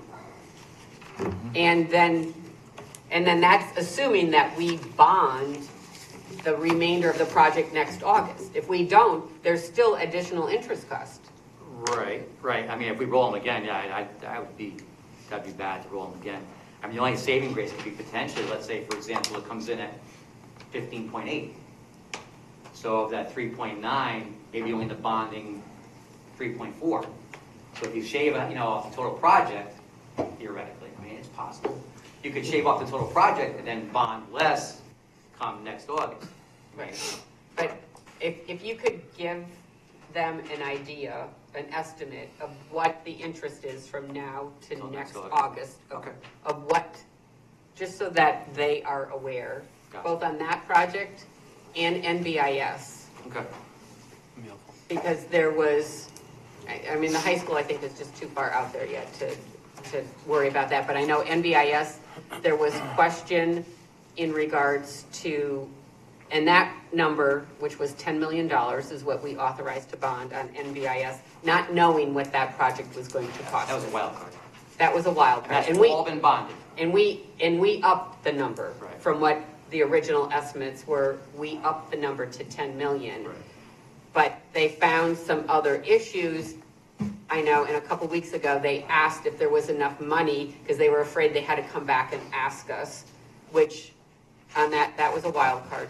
Oh, yeah. But they were told that there was enough money in the account that they didn't have to ask for more. But now, they're not sure on that because of the whole interest charge and everything else. The only thing, the saving grace of MBIS is that the whole 10 was bonded. So the clock has stopped on that one. And 24, we bonded that 10.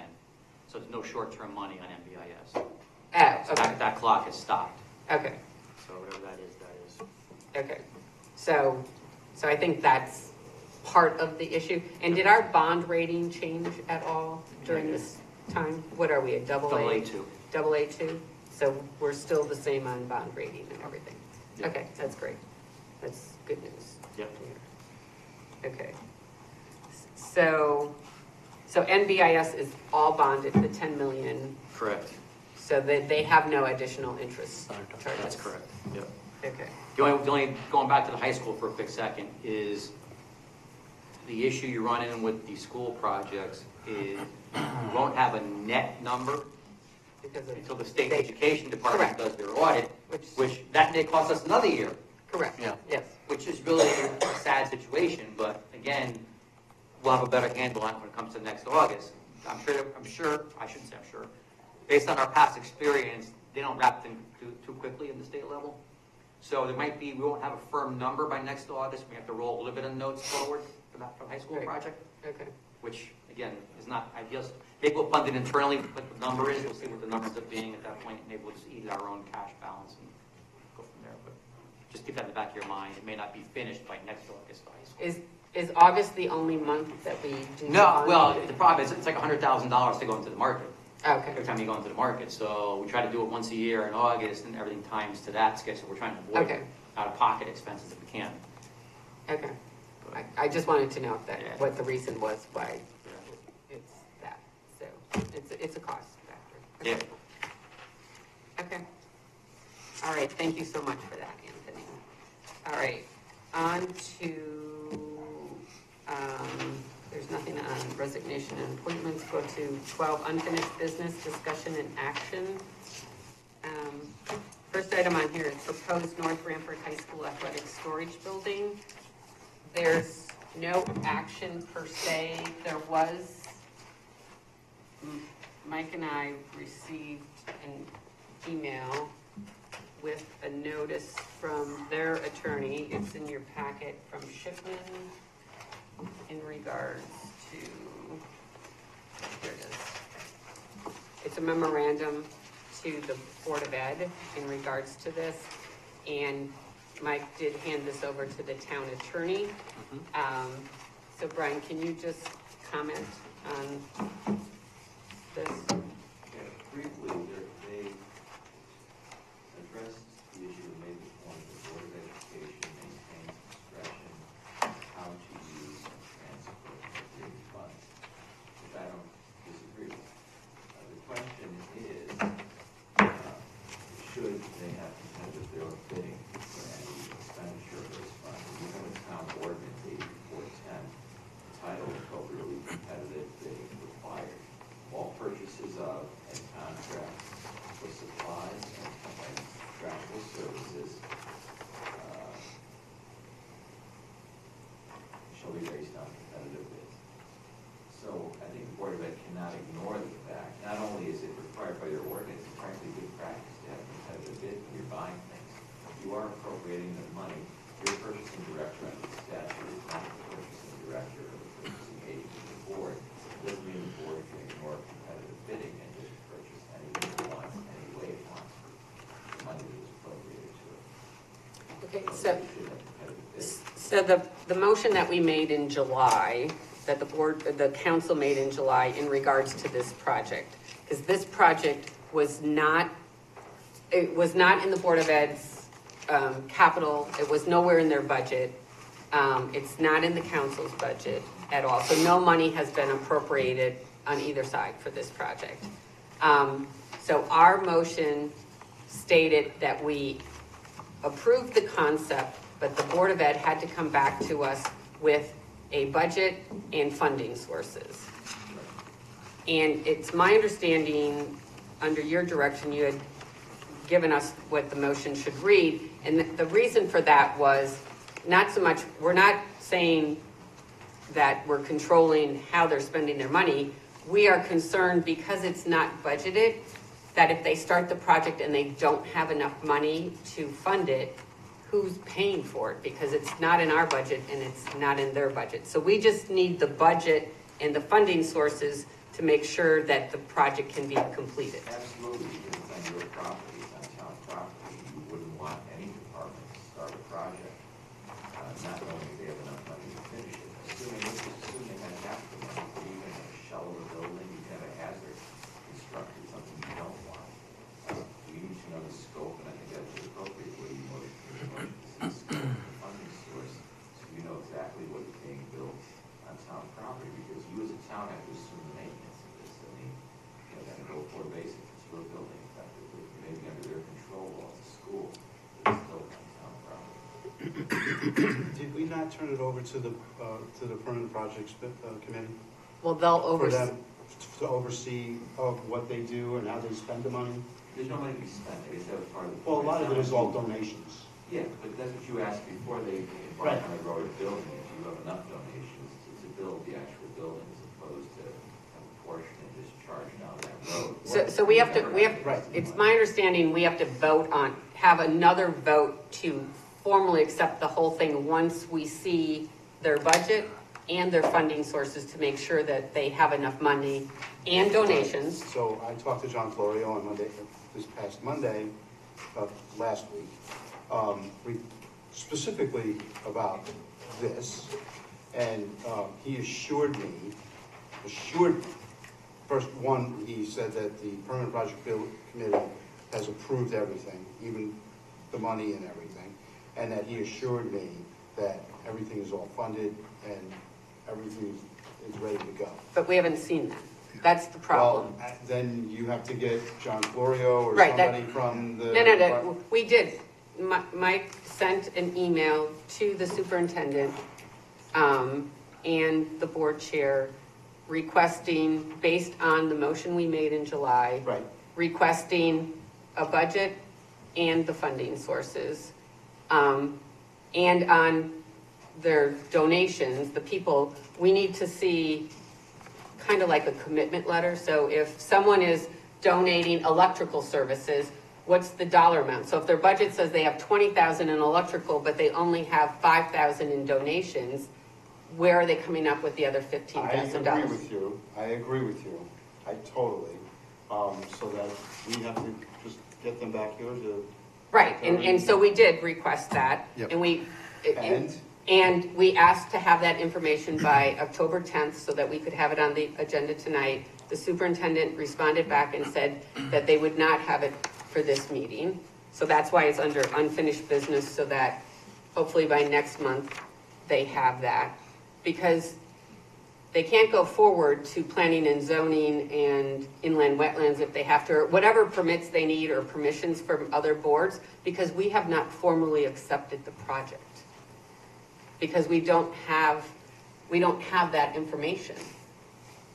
And so that's what we were requesting. That's all we were requesting. But they're still required to follow all the town Correct. regulations, right? Correct. It's a town project, Right. they gotta follow all the rules. Also, what I understand from John Florio is they have. They've gone through, they've done the motion, they've gone through the motions. Well, of how- making They sure have it's to all. give it to us, though, we I need to don't, see it. It you have starts to talk here. to them, I don't understand, because I did tell them But- that we could. Well, they as a didn't go council, through was- bid, there's been no bids. The permanent project has not accepted any bids. I So don't that's, know if there is any bids. There has to be. There are none. There should be, but there are none. Well, there's only, the only one And that I that- understand that there is for the lumber. Because that's No, the that's one not a bid. So we need to clarify something, because this is what frustrated me when they were here, is just because you get on the phone and you call 3 people and you get prices from 3 people, those are not bids. Hey, I am totally on Right, board bids, with there's a it. bid process, and the bid process, in my thought process, is extremely important, because that's what keeps everything ethical and above board. Absolutely, it's a process. Right, and- and I think they had a hard time understanding that. We're not going after them saying they did anything wrong, we're just letting them know, this is the process, this is why the process is the way it is, and we need to follow it. We can't start making exceptions like that, we can't let that stuff happen, because that's when stuff goes sideways, and then next thing you know, there's a news article about something and everything else, Oh, you know and about that. we have to do things above board, and we have to Absolutely. follow town policy. So, Right. I'm just saying what my conversation with John Florio was. right, Where so are the you? town manager Blah, blah, has. blah, kind of Yeah, thing. so there has been communication, and that's how we did it. We got this notice from Shipman here, so we just wanted to address that. Mike will be sending another email tomorrow based on this, the town attorney saying, that this is what we need. So until we get that from the Board of Ed, we cannot move forward. Right. And so it'll just stay on our agenda. And they also shouldn't be going forward with the zoning applications, because you're technically, everything is the applicant, or you have to consent with the property owner. Correct. Like, I can't go and do a zoning application for any of your homes, because they have that authority to do that. Right.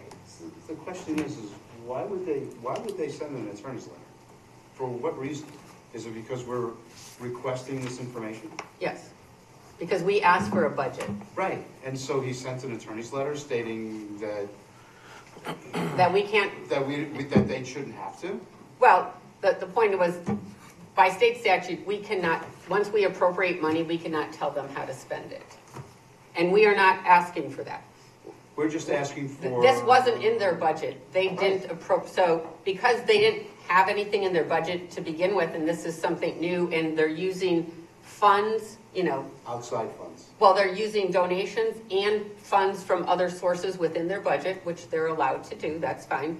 We just need to know what that is, so that if the project's 75,000 or 100,000, whatever it is, we just need to know that everything balances. I'm with you. Because it's I'm on totally- town property, it's, and we have to give the final say on it. So that's all that we're asking. We're not asking, I mean, telling them that they can't why are appropriate the money. Why are they so adamant? That's for them to answer. I mean, you said we asked them for this, and then they delivered an attorney's memo, and. Yeah. We're telling them what they need, and we haven't got it yet, so we're waiting to get it. When we get it, it'll happen. It's just Right. hurting the kids. This is just. Yeah, so killing I the mean, kids.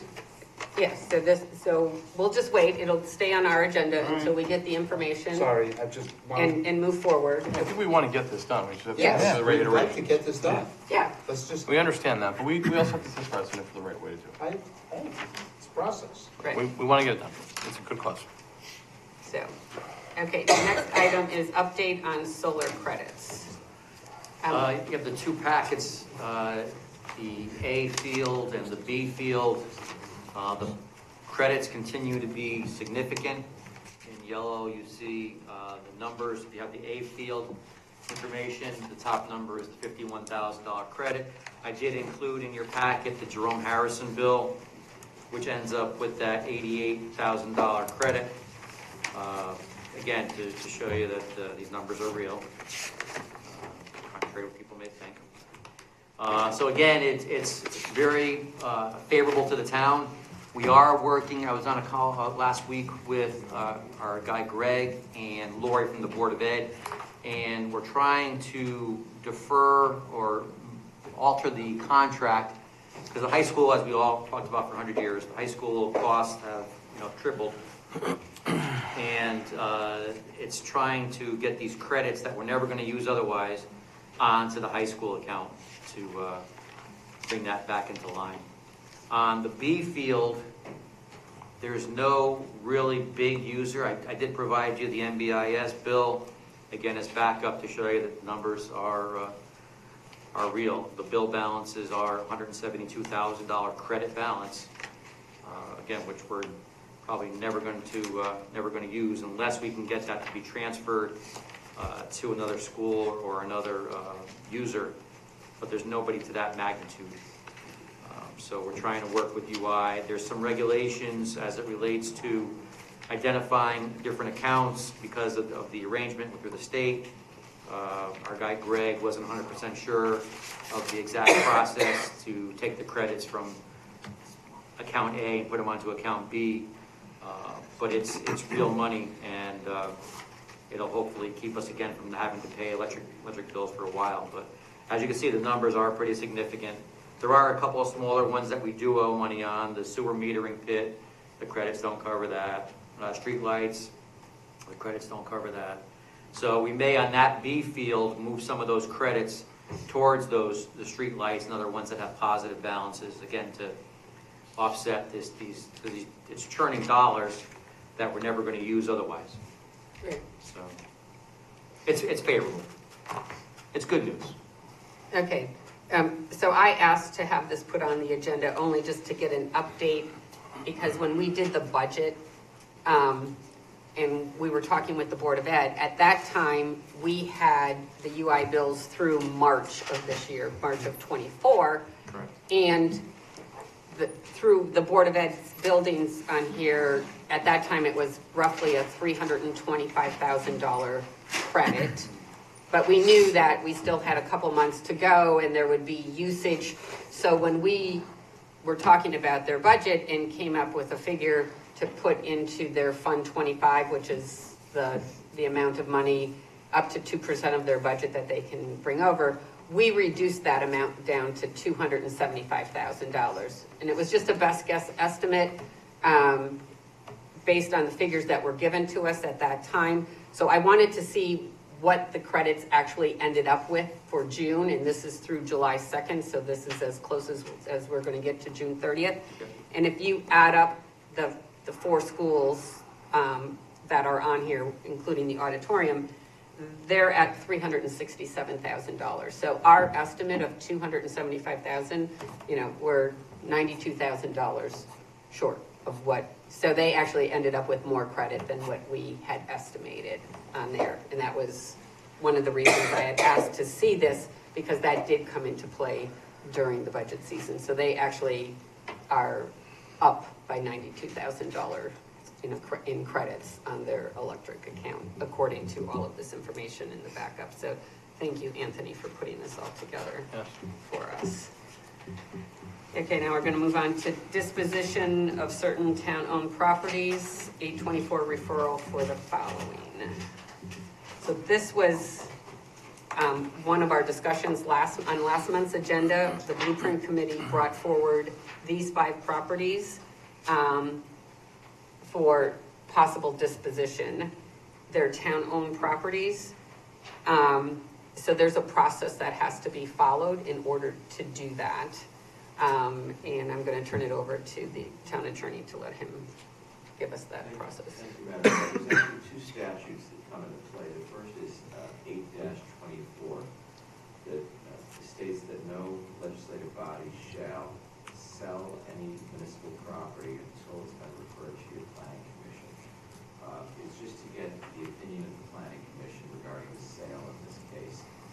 they do not have ultimate authority by a supermajority, you can override a negative vote of them regarding the sale of any property in this case. If they fail to act within a certain number of days after notice, I think it's 35 days, it's deemed an approval, but you have to send it to the number one for an 824, we call it, review at the planning agency. There's also another statute that comes into play, 7163E, and that requires a public hearing and public notice, both in the paper as well as a sign on the property. If there's going to be any sale or transfer of any real estate owned by a municipality. So there's an exception to that, that if the property value does not exceed $10,000, you don't need to have the sign, you don't need to have the public hearing regarding the transfer of the property. There's also an exception to the exception. If any of these properties have been designated as playgrounds, parkland, or open space, the town is required to have that public hearing before you can transfer them. But assuming none of these are parkland, open space, or playgrounds, and if the value does not exceed $10,000, you don't have to have that public hearing. Okay, so the first step is an 824 referral, You start with regardless. 824, and then you can send them out for 7163E as appropriate. I don't know if we have values that you have to be. Now, that can be for, so, You do it as a separate phase, there's no. right. So, so these are the 5 properties. And I had discussed this with Mike and Brian. I think the easiest way is just to keep them together, you know, instead of doing a separate 824 referral, even if we don't take action on all of them at one time, is get the 824 referral for all of them at one time. So that's done. It never expires once it's done. And then we can obtain additional information as to the value of the properties. We can keep 1599 out of there. That's the old town hall site. That's going to take more work than the other parcels of land. So once we do the 824, then it can come back and we can get the other information as to the value of the land, what we want to do. If it's small, we can just talk to the neighbors. If they're not building lots, are they interested? You know, we can determine at that point in time. We don't have to do it all tonight. It's a matter of getting that step done. The first step Yeah, the first step done. is the 824 referral. So in order to do that, we'll need a motion from someone. We have one written, pre-written. There is not. I'll make a I didn't motion to stipulate 821 referral. Which the motion should be to refer 1599 Foxton Road, 127 Old Post Okay. Road, 53 Navy Drive, 672 Totoka Road, and 293 Sea Hill Road to the Planning Commission for a Connecticut General Statutes 8-24 review. As stipulated by a town attorney, as my motion. Okay. Motion has been made by Deputy Mayor McMillan, seconded by Councilor Goode. Any discussion? All in favor? Aye. Opposed? Motion carries. Now on to new business discussion and action. Proposal for comp time for administrators under defined circumstances.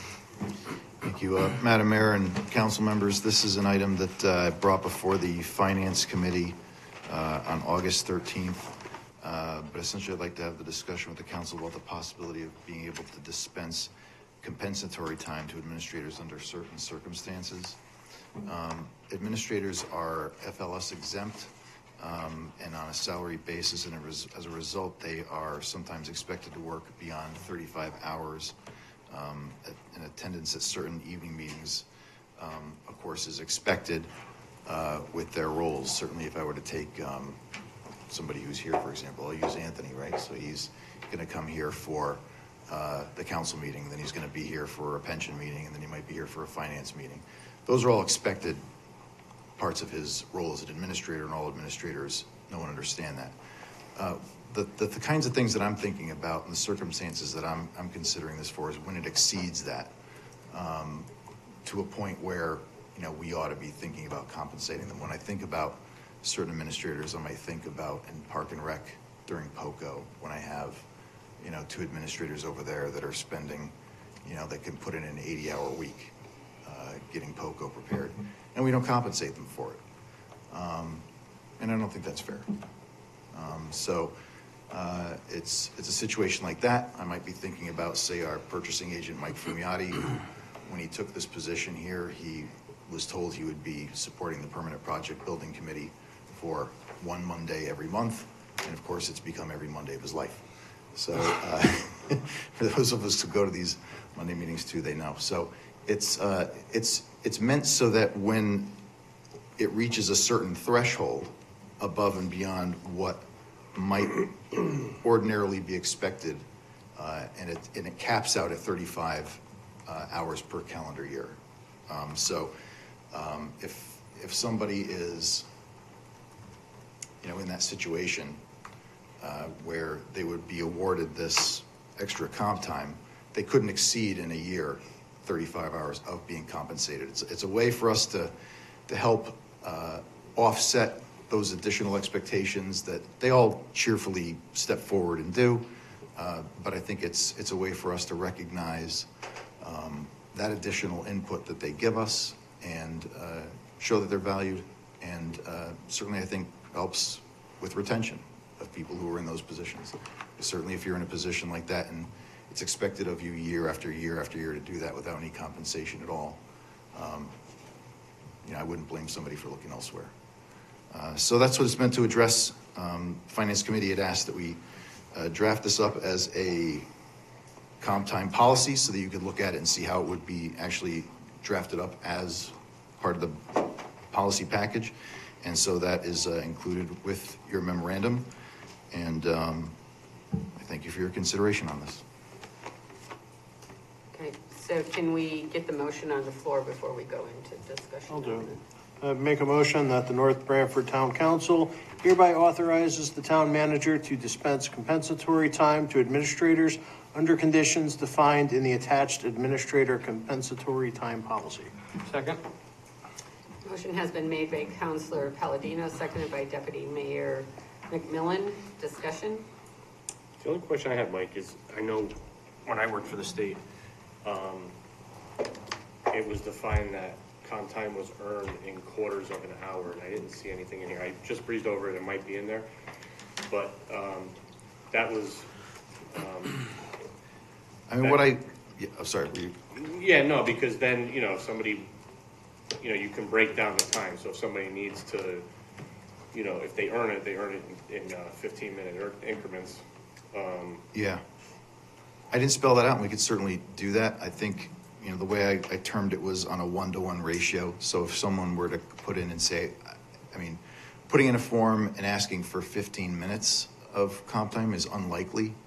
I don't know that anyone would go to the bother if they spent 15 minutes above it. But if we wanted to parse it out and say, somebody says, I did 8 hours, 8.5 hours, they would be awarded it on the 1-to-1 basis. So, just because I don't necessarily spell out the increments here, so they would. I saw the form in there, but in the way you see it, it's all planned and requested. So there's not going to be any comp time given for unplanned occurrences. Planned is ideal, obviously, and encouraged, but there could. I wouldn't want to close the door on the possibility that something happens that is unplanned and they spend additional time, but they would still have to go through the process of, after the fact, asking me to get approval for it. So what happens if somebody has an unplanned 45 minutes? How does that work? If it's just an hour 1-to-1, do you just round up to an hour, or do you give them the 45? I think it's unlikely that I'm going to get a request for 45 minutes because I think this is really meant to be above and beyond. Administrators are here after hours above and beyond the 35 hours doing meetings usually. No doubt. So, just because I've dealt with this for a long time, and it seems like sometimes it just makes it easier if you break it down. It's still a 1-to-1, so if you work a half an hour, you get a half an hour, but it's not. Yeah, there wouldn't be anything here that would stop anybody from sending a request to me for 45 minutes. It would be outside of the policy, right? Whatever you feel is best. Yeah. How many administrators does this affect? It would be all of everyone who's an FLS exempt administrator, so that would be all, what was it, 23, 24? 23. Yeah, But a lot of them don't have, people, some Right. of those people in that category probably not likely to be doing. don't do meetings or meetings. anything like that. Yeah. So the actual number out of the 23, Yep. you I mean, know, you're talking about department heads really specifically, not assistant department heads likely, except maybe in the case of Park and Rec because there's those additional hours with, POCO, but most of them would just be department head level. Yep. So probably about half of those. and they might also they might end up with 60 compensatory hours, but they're limited to only 35, that they can only Sure. earn 35. Correct. And 40 in the case of Public Works, because that's what their work week is based on. But, so it's very possible that those people putting in have more time than the 35. They exceed that 35 almost certain that hours, they but they're would. capped at Yeah. 35. Right. They would only be able to get the 35 Right. maximum. So, I'm for this, by the way, so I don't want it to come across like I'm not, but it also says compensatory time has to be used within 90 days or it will expire. So, let's say I have my 35. You don't want to bank. Yep. I take 8 hours for a long weekend, and my time drops.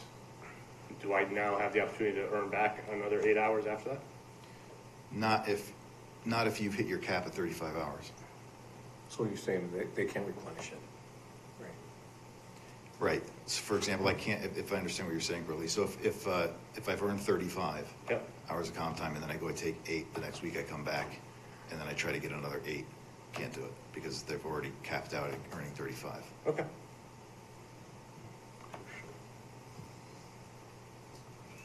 Any other discussion? No, there is I think Ron, you just pointed out to us, but gonna be my question, how long do you have to use the comp time? Because I don't have I don't have my computer with me, so I don't have Yep. that document with me. Yeah, I'll just read the section for you. It says compensatory time must be used within 90 days of being granted or it will expire. These 90 days may span across fiscal years. So you're saying it'll carry over? The fiscal year it could, yeah. Mhm. Right, so if they earned it in June, fiscal year ends June 30th, they have their 90 days. They would So still you're- they would still be able to use just the 90 days, right? They're in there, into the. Do you want to do that from a housekeeping standpoint, or would you rather just say by the end of the fiscal year that all the time needs to be used?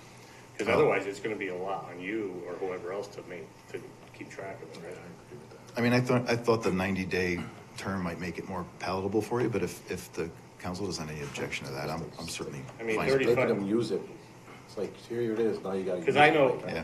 like, I don't want to speak for anybody, so I won't mention any names, but my worry is that we do have administrators that work very hard, and they put in a lot of extra time.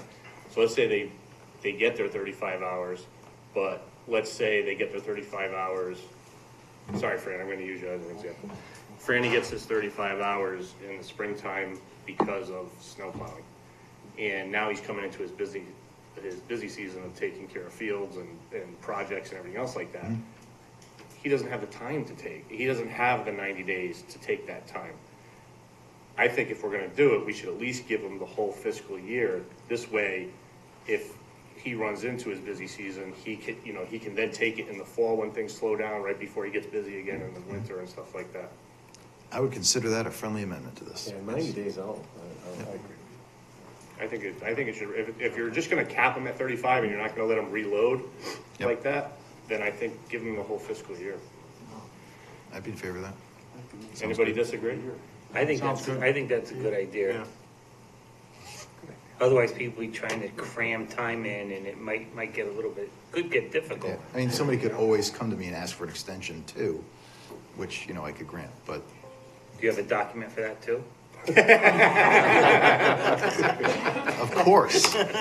So are you saying they have a 1-year time to take it from when it's earned instead of, Yeah, you said fiscal year, so that, like if you got it in December, that's what I was asking Rose. Well, I mean, it has to be a way to, It has to be a way to Look at, I elongate would, that. instead of 90 days, so you're saying like a year from when it was granted, I think, is what you're saying, right? If That that- way it avoids oh, well, I'm earning my comp time, but I'm running up on the edge of the fiscal year, so now it's, you get the impression you're trying to avoid. You gotta try to make it simple too, that you can manage it, because you don't want it to get out of control. Yeah, I'm pretty sure. I like it. Yeah, so I guess we would just change the 90 days to Sure. 1 year. To 1 year. Do that. Fair.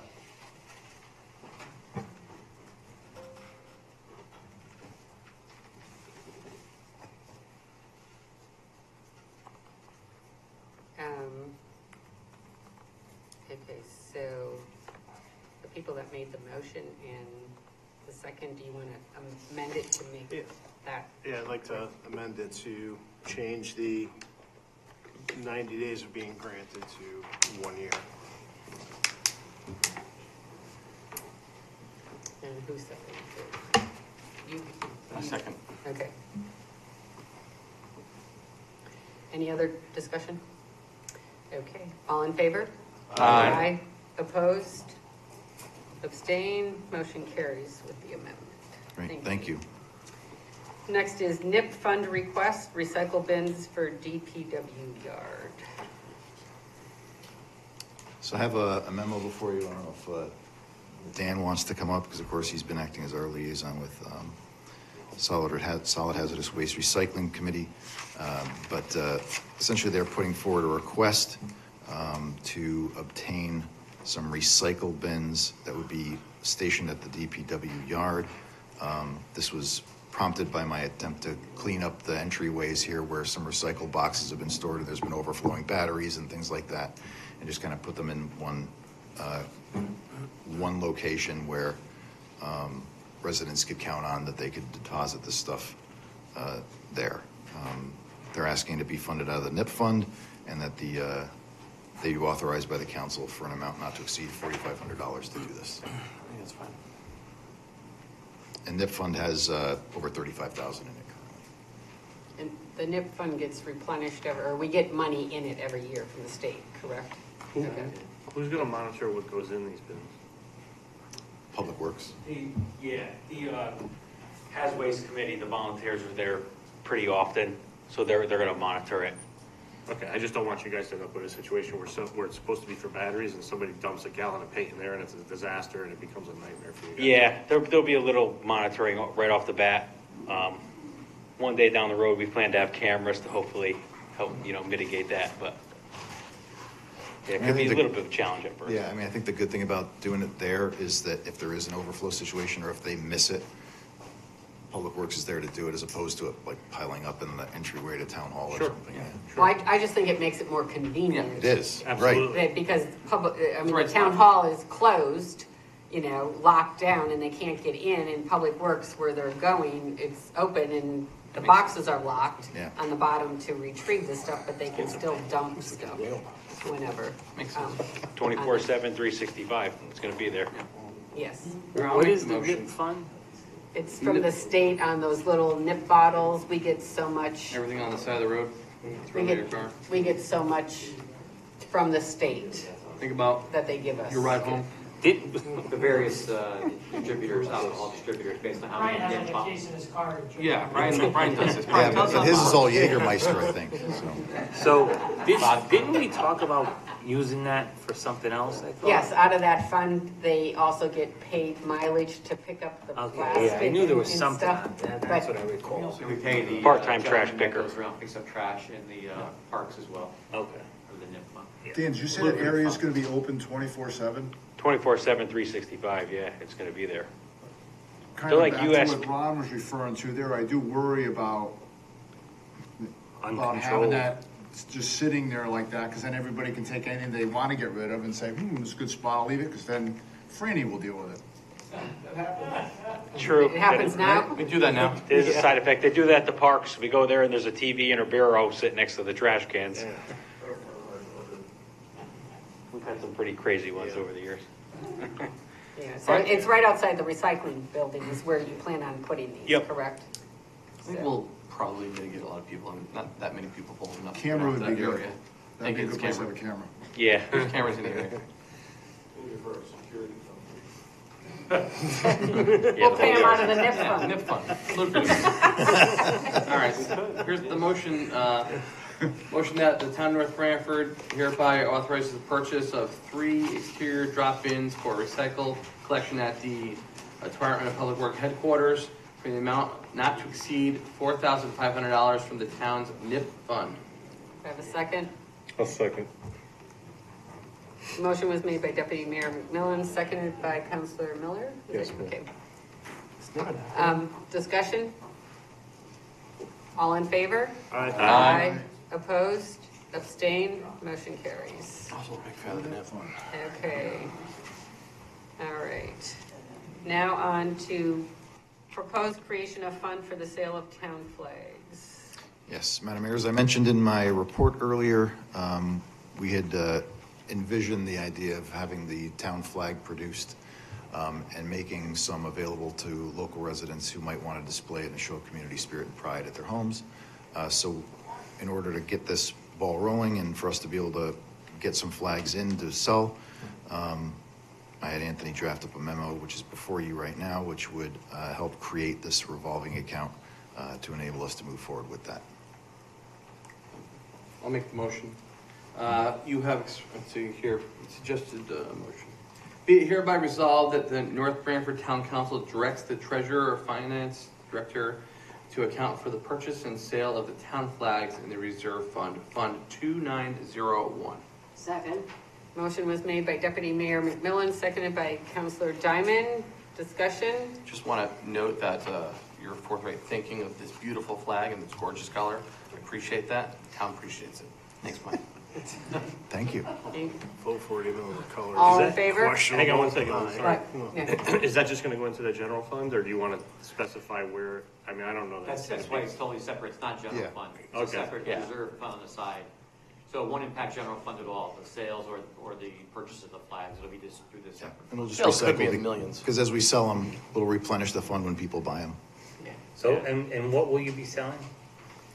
A 3x5 outdoor version of the flag that's right behind you there, the Newtown flag.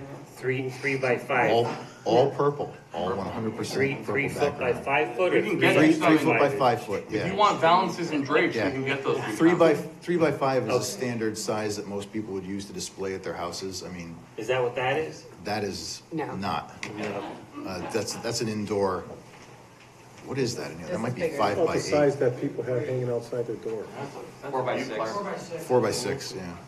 Oh, yeah, you're overflying, Mike. You're overflying the flag. That's bigger than. Nice flag. Will they have tassels? They won't have tassels. They're outdoor These will be flags. outdoor, probably. Only the indoor ones Cannot have take the that one. tassels on it, so. Mine tasseled. Probably if we place the order tomorrow, probably 2 weeks. Time for holiday shopping. Yes. Yes. Guess what we're all getting for Christmas? I like it. She gave away my surprise. I like last year's one. I will Any- probably Run that up my pole, no doubt about it. Any other discussion? All in favor? Aye. Opposed? Abstained? Motion carries. Okay. Next item, proposed donation of tractor pull funds to the Chickarelli Farm. So this, as we know, as we heard from Cliff earlier, he runs the tractor pulls, there's 3 per year, on behalf of the Agriculture Commission. And so he has asked if we could donate to the Chickarelli Harrison Farm. And I did talk to Anthony today to ask how much, I know that it varies on the tractor pulls, how much we've taken in, how much is in the town account, because there's also expenses that go along with this, so we don't want to exceed our. Right, so this went over for the last fiscal year. You'll notice that in some cases, there's a net loss, some cases a little bit of a profit. I think the intention, if you were to step back and look at it, is it's not to be a moneymaker. This is another thing that's run off the general fund. It's run in a separate fund. that has a $300 revolving amount that Cliff uses to buy expenses out of and then gets reimbursed through. It's not designed to be a moneymaker. It's more for the preservation of the agricultural heritage of the town. Yeah. So again, you'll see the October 24, the revenue is blank, because that's the revenue that's in question. That did not go to the town yet. $370 is what was brought in, which would be a positive for that particular event. But again, it has not, it's pending what you guys decide to do with the $370. So if this, I mean, even with the 370, the net amount would be a negative balance? How is? Over the last 2 years, yeah. Right, so where does that money come from then to make up for? It stays, like I said, he has a $300 revolving account. It's one of these it's not general fund, it's a separate, it's the tourism fund. So there's a little bit of money in there left over when we got tourism money 100 years ago. Yeah. That's where that comes out. There's a little bit of interest in there, and that's where the deficits would come out of the tourism fund. Okay, all right. So I did talk to Cliff about this because he specifically asked about Ciccarelli's, and there was a GoFundMe page. And my concern with this is that we've had other farmers besides Ciccarelli that did this. So to my knowledge, it was Ciccarelli's, Rosa Bianca, and Bishop's up in the Northford area that were affected by this hailstorm. And so I would not be in favor of doing it just to Ciccarelli's, but to equal amounts to all three of the farms that were affected by it. And if it's the $370 on there, I would just, for accounting purposes and transparency, we would need them to fill out a W-9 form just so that we can cut a check to them on there. And so I would say we would divide it up so it'd be roughly $120 per farm that we give them as. It might make more sense to revisit this and see if there's a better way to go about this. I'm not sure if $120 or even really $300-something is going to make a difference. It's certainly a nice gesture, and it's something we care about. And clearly, Willie knows that we're behind him, and we're behind all the other farmers within our town. Make sure that they know that we care about them. We understand their good work is what keeps us running, and keeps us fed. But to your point, I think it would be short-sighted to only consider that Ciccarelli's farm was the only one that was, affected. We should be aware of the others. I would say that maybe we give this another look and see if there's a better way to do this through some type of form of donation or some other methodology. I had asked last meeting, I had asked about possibly a tax break or something for the farmers. Right. That would. You did, and I actually referred that to the town attorney who's currently reviewing it because there may be a hiccup with us just being able to make a at-will exemption based on that. Did we declare an emergency during that, or can we ex post facto? I issued a declaration of local public emergency. So Mike and I went out there and we had to do that in order for them to start the process with any of the agencies. Okay. But is there a way, maybe not calling it property taxes, but is there a way as a town that we can donate somehow out of our funds somewhere in the town with all the money that we do spend? Can we somehow, as a town, make a donation to those three farms? What would be the way that we could do this? I mean, you're typically going to have to do it through some type of fundraising effort, not necessarily from town budget.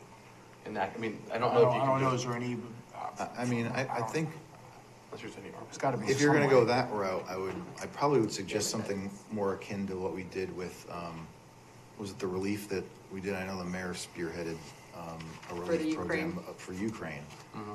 Maybe something in that spirit where we, sponsor fundraising, under our auspices, and then do that. Sure.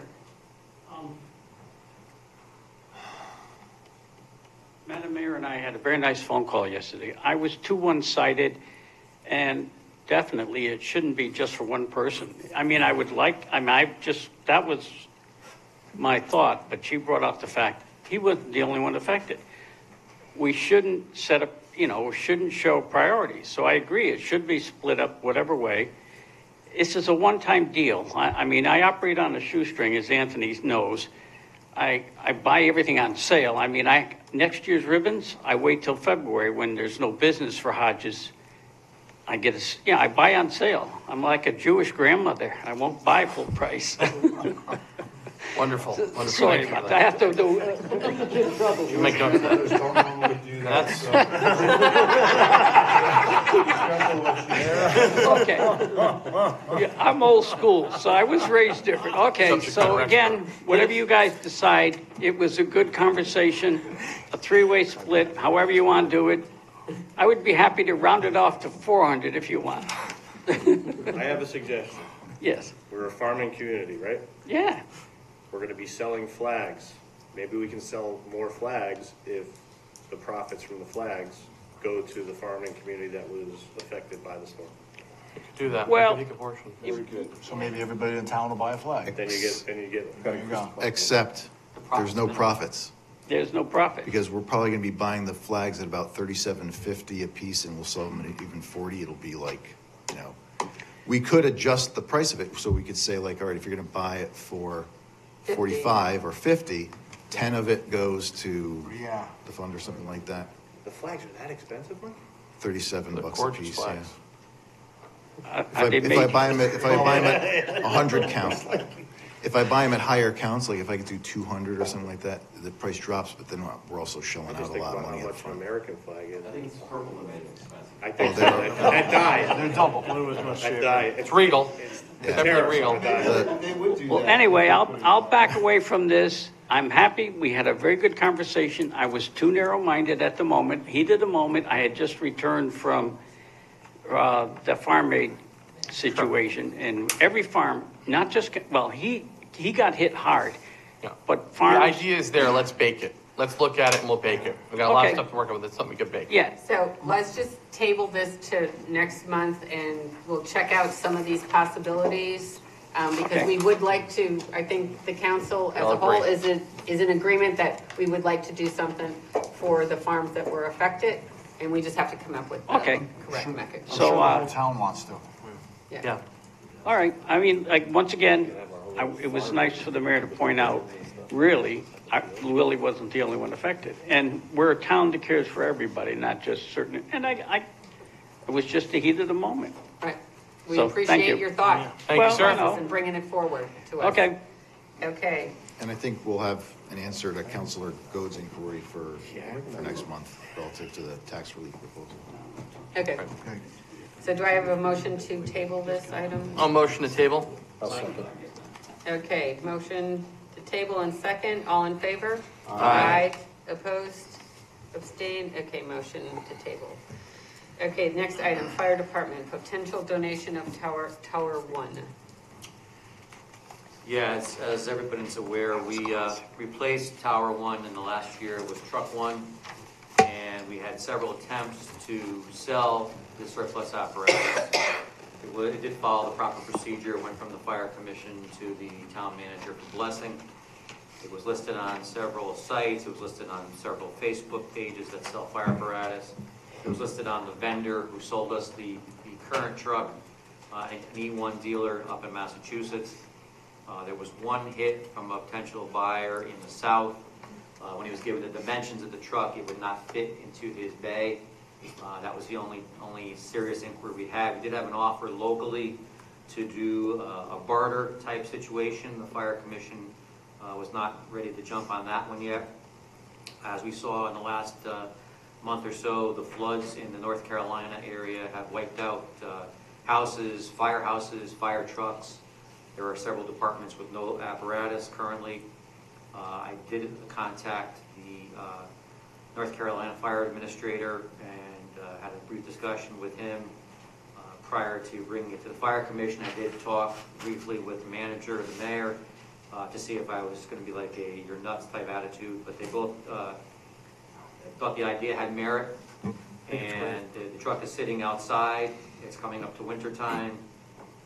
We've again made numerous attempts to try to sell it. It has not been favorable, and it might be an opportunity for us to help out the folks that have been devastated down in North Carolina. I think this is a great idea. I think it shows up the fabric of our town and our community and how we can help others from up here. It makes a lot of sense.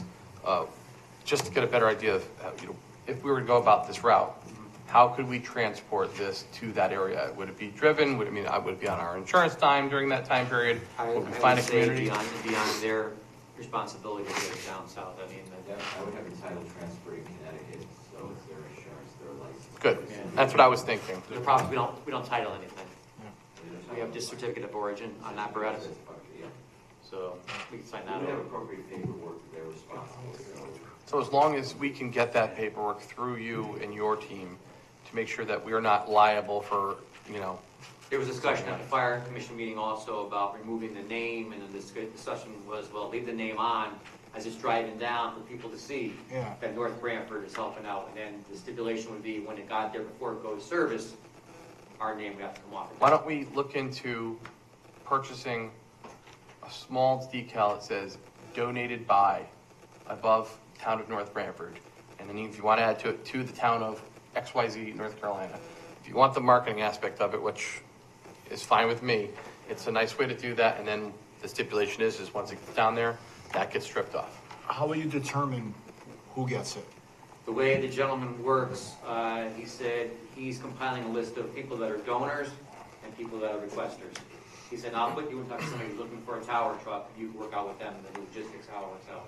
So it's kind of up to them. It's up to them to match A with B, and then they would figure out who needs it the worst, and make the arrangements.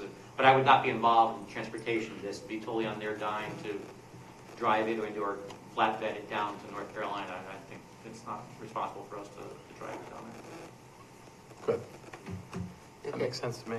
So there is a suggested motion. Make that motion. Be it hereby resolved that the town of that the North Branford Town Council, in light of the devastating rains and floods caused by the Hurricane Helene, and based on the recommendation of the North Branford Board of Fire Commissioners, instructs the town manager to donate Tower 1, a 1989 E1 95 platform aerial apparatus, to the North Carolina Fire Service Administrator to assist the department who lost apparatus from the aforementioned flooding.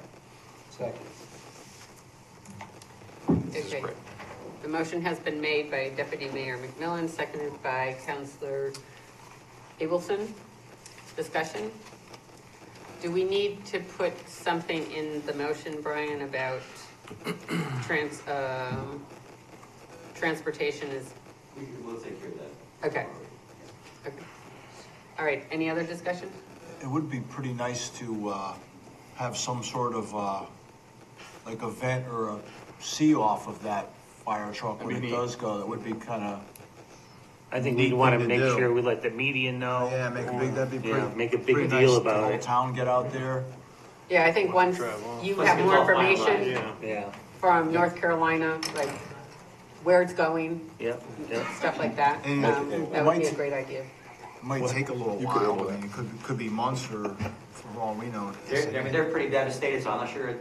I assume when we give them the holler that it's a go, they'll get back to us pretty quickly, I would imagine. But you're right, it could be a while for logistics of everything else and going through Brian, the different, steps in the process, so. Okay, all in favor? Aye. Aye. Opposed? Abstained? Motion carries. Okay, financial report for 9/30/24. The only thing that I wanted to point out, I did get an answer finally on the insurance part of the world that is over budget.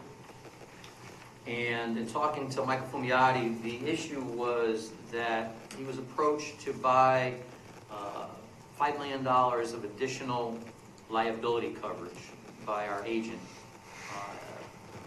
Based on the information they're seeing as far as litigation against municipalities, the price, it was minimal price, I forget the exact number, but he was advised to buy the additional liability coverage. That was not budgeted, and that's why you see that the insurance budget is 106% of budget.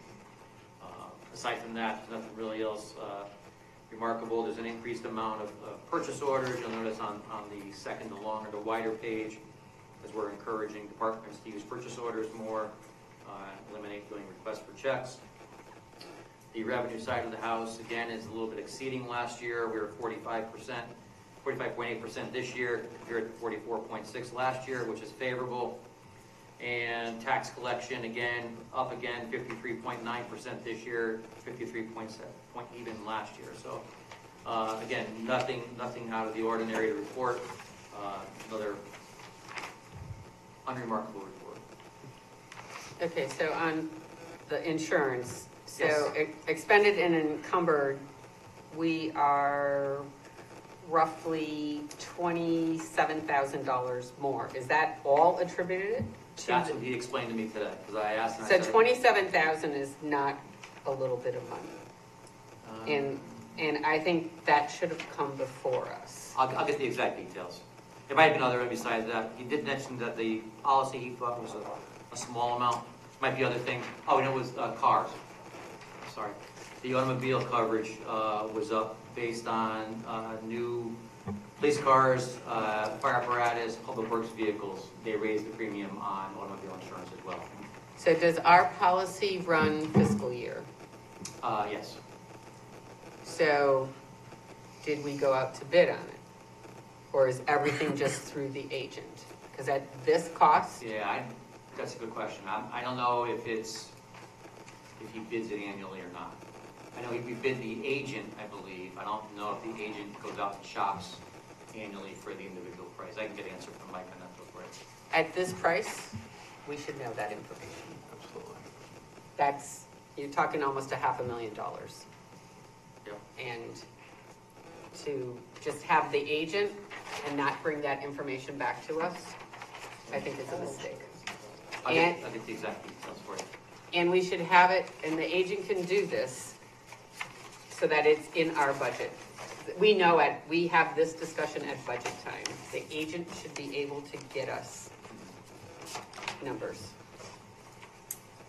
Because I know in the insurance world, people have seen large increases in their automobile, personal insurance, coverages for hurricane and all that kind of stuff. And they know that, and we can't leave it up to our agent to make this decision for us. I'll get a better explanation from Mike. Okay. Michael Ramsey next meeting. Okay. Next item is approval of schedule for 2025. So in our packet is the agenda, sticking to one meeting a month. Is everyone in favor of sticking with one meeting a month? We tried it this year, and are we in favor of doing that? Because that's the way this schedule sits right there. Okay, all right.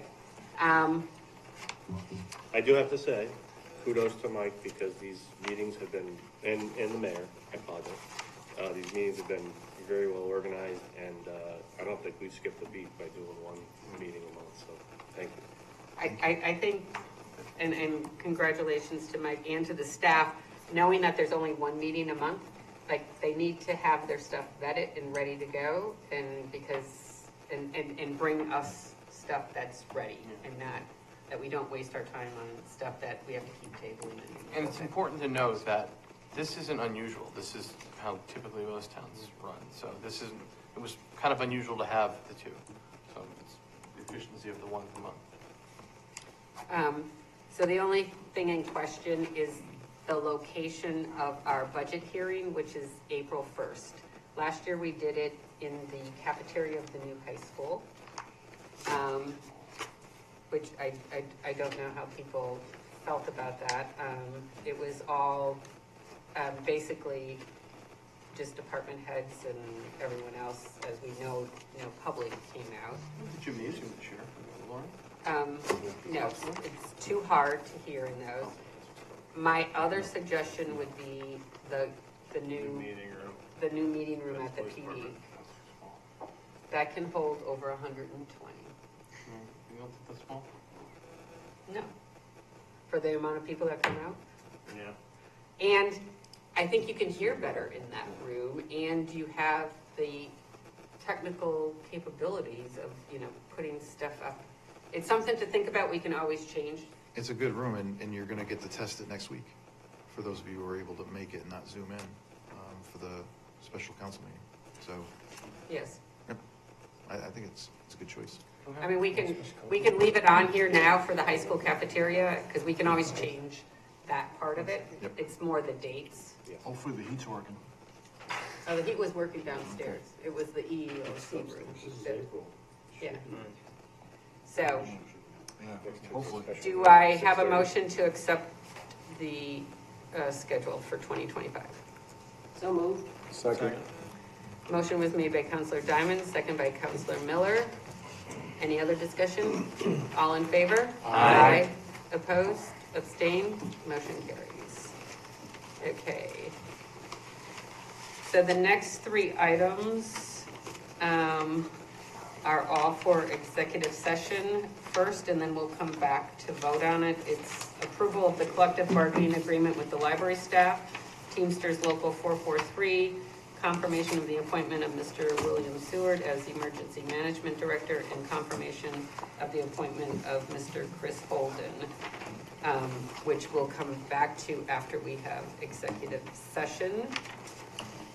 So the next item is citizen statements and petitions. Any comments at this time? Okay, so do I have a motion to go into executive session? Motion going to executive session? Second. The motion to state the reasons on the agenda.